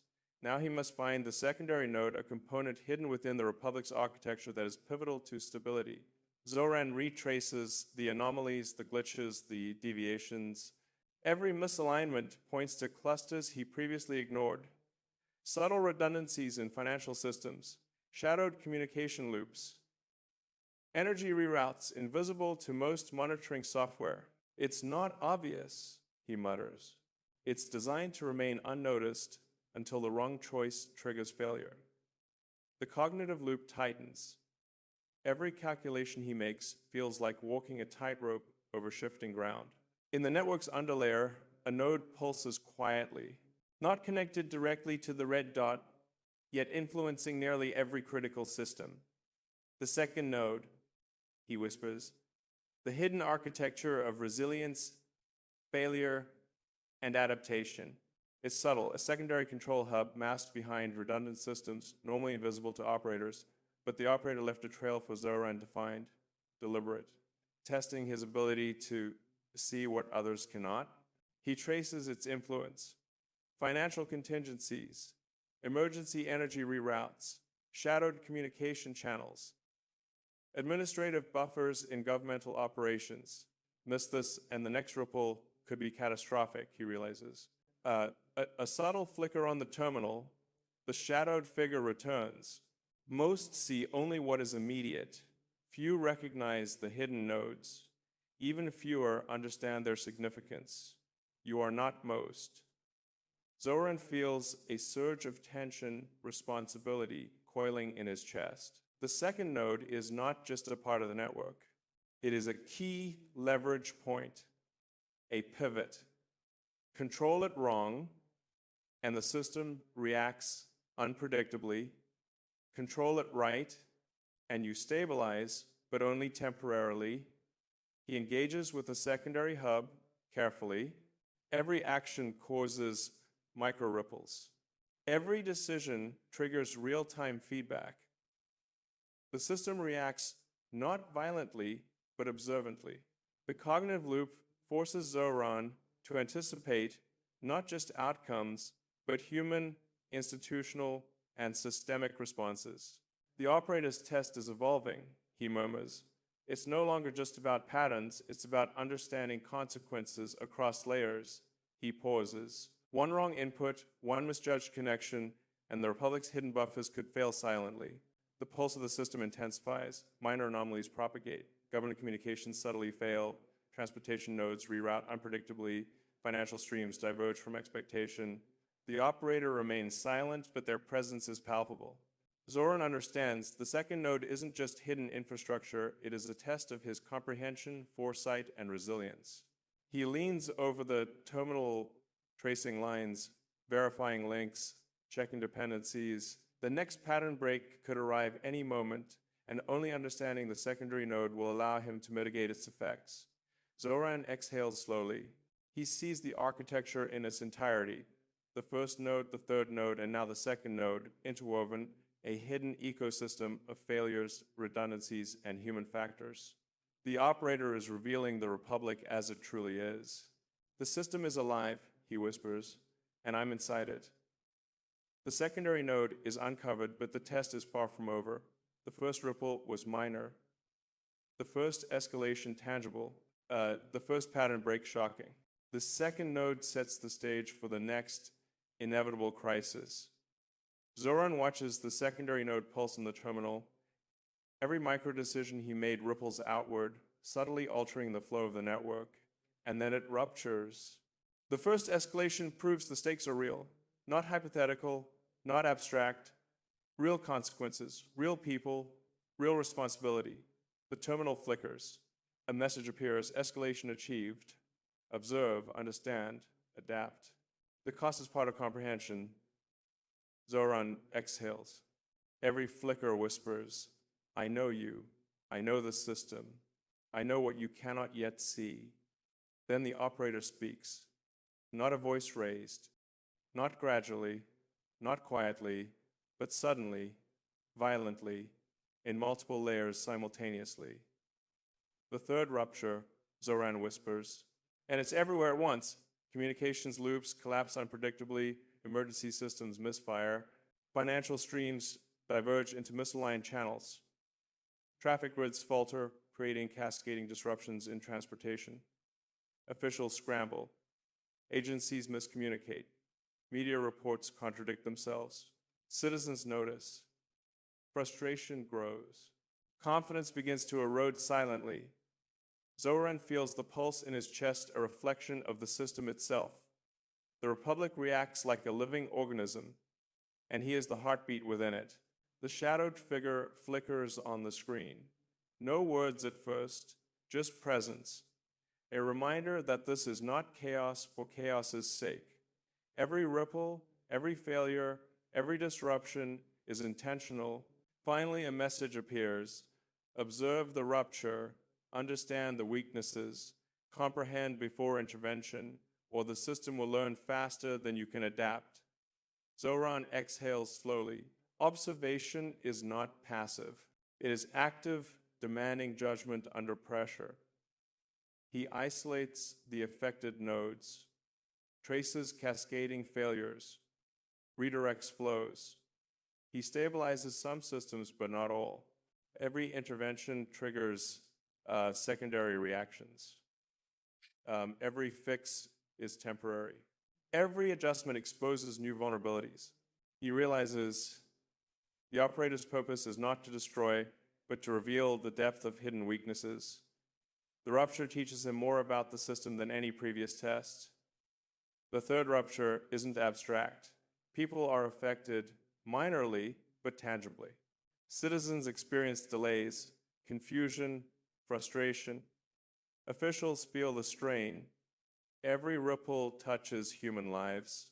Zohran whispers under his breath, "This isn't about politics, it's about understanding the system before it collapses completely." The cognitive loop spins faster. Every reaction, every choice, every hesitation carries amplified consequences. The message flickers again. Most fail here, not because they cannot act, but because they cannot perceive the system in its entirety. You are beginning to understand Zohran feels both pressure and clarity, pressure from the unfolding rupture, clarity from finally seeing the logic of the operator. The Republic isn't random, it isn't chaotic, it is living, reactive, interconnected, and he is inside its pulse. Some systems stabilize, some nodes remain volatile. The network has changed. The first ripple, the first escalation, the first pattern break all converge here, and the third rupture ensures Zohran's understanding is now irreversible. He steps back from the terminal. His chest still pulses with the rhythm of the Republic. His mind races with anticipation, what the operator will test next, and how far the next rupture will reach. The system is alive, and the lessons are just beginning. The third rupture has settled, leaving a fragile equilibrium. Not all nodes are stable. Not all flows are predictable. But Zohran feels something new, a rhythm, a strategic pulse within the Republic itself. He leans over the terminal, eyes tracing the lines, the nodes, the red dot still throbbing. This is no longer reactionary work.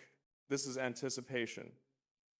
The first moment he can begin influencing the system intentionally, Zohran maps the residual ripples from the third rupture. Microfailures, realignments, and adaptive feedback loops reveal patterns within chaos. The system responds to pressure, but it also adapts. Like breathing, he mutters. The network inhales disruption, exhales order if guided correctly. The operator's test is ongoing. Every ripple, every anomaly, every adjustment is monitored, recorded, evaluated. And now, Zohran realizes he can experiment with a pulse.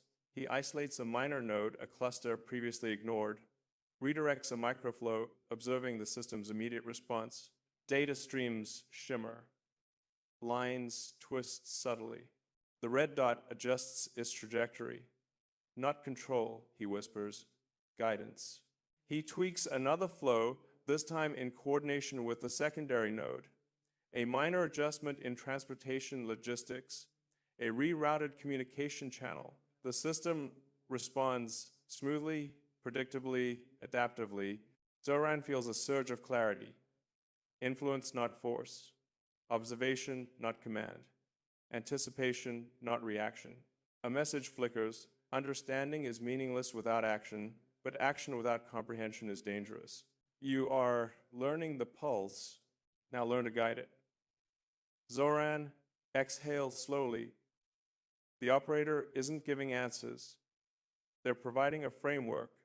Perceive, anticipate, intervene wisely, or the system will punish errors unpredictably. Zohran considers myths, Ravel, the officials, the citizens, the human threads woven into the network. Influence must account for human behavior. Anticipation of patterns isn't enough if people react unpredictably. Strategy must merge system logic and human logic. He begins to formulate multi-layered adjustments, integrating infrastructure dependencies, communication contingencies, behavioral responses. Every flicker whispers, I know you, I know the system, I know what you cannot yet see. Then the operator speaks, not a voice raised. Every action becomes a microtest. Every adjustment a message to the system we can influence without destabilizing. The operator's signature emerges in every observation. Patterns repeat, but responses vary. Observe variations. Adapt continuously. Influence cautiously. Zohran traces the pulse of the network. Nodes shimmer. Flows shift. The system listens and reacts. This is no longer reaction, he realizes. This is orchestration, subtle, dynamic, iterative. Every ripple he sets now carries meaning. Every choice resonates with feedback. The strategic pulse becomes a conversation with the operator, mediated through the republic itself. Zohran leans back. He feels the pulse in his chest. He sees the network in motion. He understands, finally, that his role is catalyst and guide, not controller.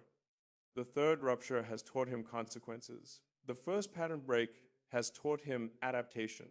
The secondary node has taught him hidden leverage. Now, the strategic pulse teaches him influence is rhythm, not force. Guidance is intention, not command. The system is alive. The operator observes. And Zohran begins to speak its language. Zohran sits before the terminal. The strategic pulse flows through him, through the network, through the republic itself. Every node, every line, every ripple hums with possibility. And then a decision emerges, not technical, not procedural, ethical. A choice that could save systems at the expense of individuals, or protect individuals at the risk of systemic instability. You felt this once, didn't you? He mutters. The operator's presence lingers, a shadowy reminder that perception is incomplete without judgment. A minor infrastructure failure threatens critical communication channels in a dense urban area. If Zohran intervenes to stabilize the system fully, communications remain intact, networks flow predictably, policy execution remains smooth. But some citizens experience delays, personal disruptions, minor inconveniences that compound over time if he prioritizes the immediate human impact. Minor disruptions are resolved for people locally. Communication loops temporarily fail elsewhere. The ripple spreads unpredictably through the network. Systemic strain intensifies. This is the ethical loop. Every choice benefits some, costs others. Every intervention reveals consequences in ways no model can predict. He traces the connections, runs simulations, visualizes potential outcomes, but the network reacts dynamically, invalidating predictions as fast as he calculates them. The operator's lesson becomes undeniable. Understanding is meaningless without ethical comprehension. Influence without moral insight is dangerous. He pauses, breath tight, heart synchronized with the strategic pulse. He feels responsibility, not abstract, but immediate, personal, human. Zohran adjusts the secondary node slightly. redirects minor flows to protect the citizens most affected, allows limited systemic strain elsewhere, a calculated compromise, not perfect, but ethically intentional. Lines shimmer on the terminal, nodes adjust, the network stabilizes partially, some ripples remain, some fractures persist. The ethical loop isn't about perfection. It's about understanding responsibility in a system alive with consequences. A flicker on the screen. The shadowed figure appears. Few understand the ethical dimension. Most focus only on efficiency, prediction, control. You have acted with awareness, judgment, and responsibility. Observe the outcomes. Learn the weight of choice. Zohran exhales. Not relief, not triumph, but a deep understanding. The operator's true lesson isn't technical, it's humanity within the system. Zohran looks at Miss Ravel. She does not speak. She only observes the network, the ripples, the subtle outcomes. He feels the ethical loop expand. Every choice now carries dual consequences for systems and people. Every intervention teaches him the balance between strategy and morality. This isn't just about patterns anymore, he whispers. It's about understanding the cost of every decision. The network pulses quietly. The operator waits. And Zohran knows the next challenge will test both his intellect and his conscience simultaneously, inseparably, inevitably. The Republic comes with tension. The strategic pulse has settled, or so Zohran thought. Then it strikes, an unexpected anomaly.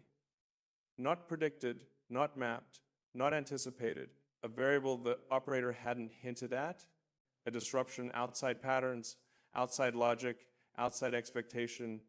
Zohran freezes for a fraction of a second, then the hum of the network becomes a roar in his mind. This isn't simulation anymore, he whispers. This is real-time adaptation. It begins as a minor misalignment in a critical node. Communication loops destabilize, data flows contradict themselves, energy distribution reroutes unpredictably. Within seconds, the micro-failure cascades, traffic patterns collapse, financial redundancies strain, administrators act instinctively, compounding instability. Zohran realizes. Every flicker whispers, I know you, I know the system, I know what you cannot yet see. Then the operator speaks, not a voice raised. The network is testing dynamic improvisation, not pre-planned strategy.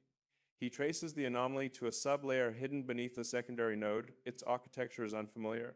Its connections are irregular. Every traditional mitigation method fails.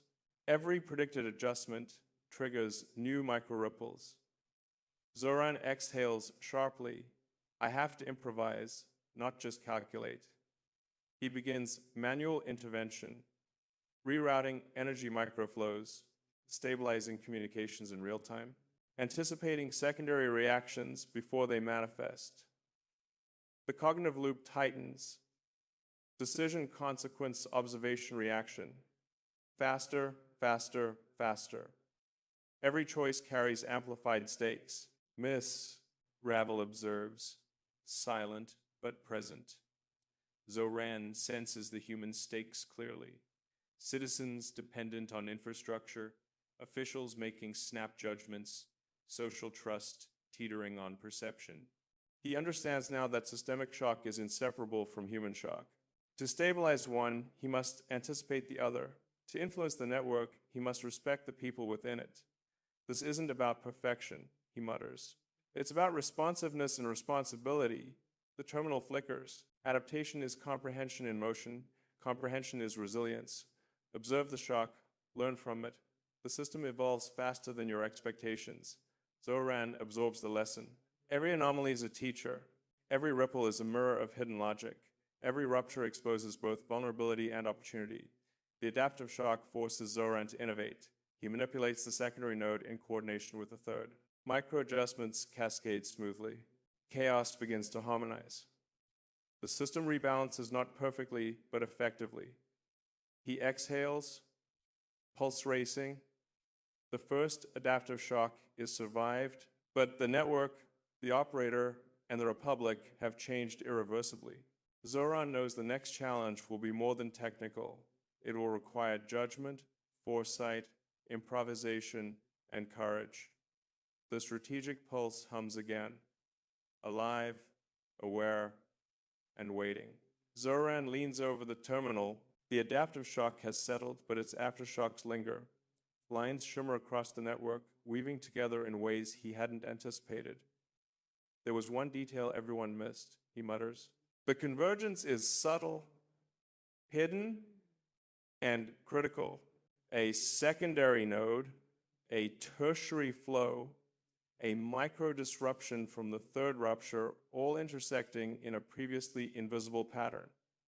This is the hidden convergence, where multiple ripples, fractures, and shocks collide simultaneously. Zohran traces the connections carefully. A communications microloop intersects with an energy reroute. Financial contingencies overlap administrative delays.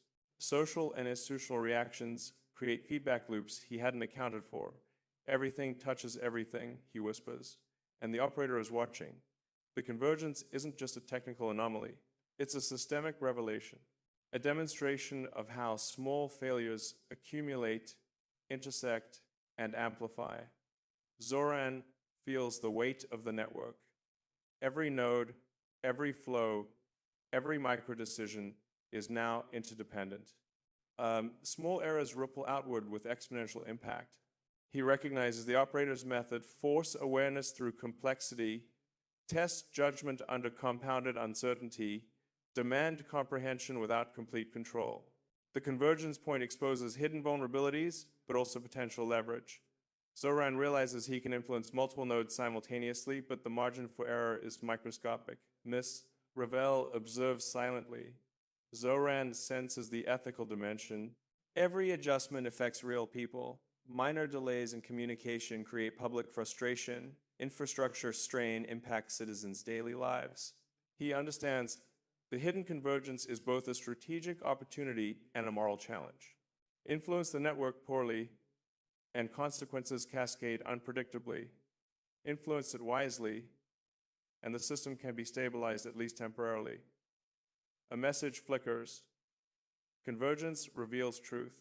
Observe the overlaps, act with precision, comprehend the complexity.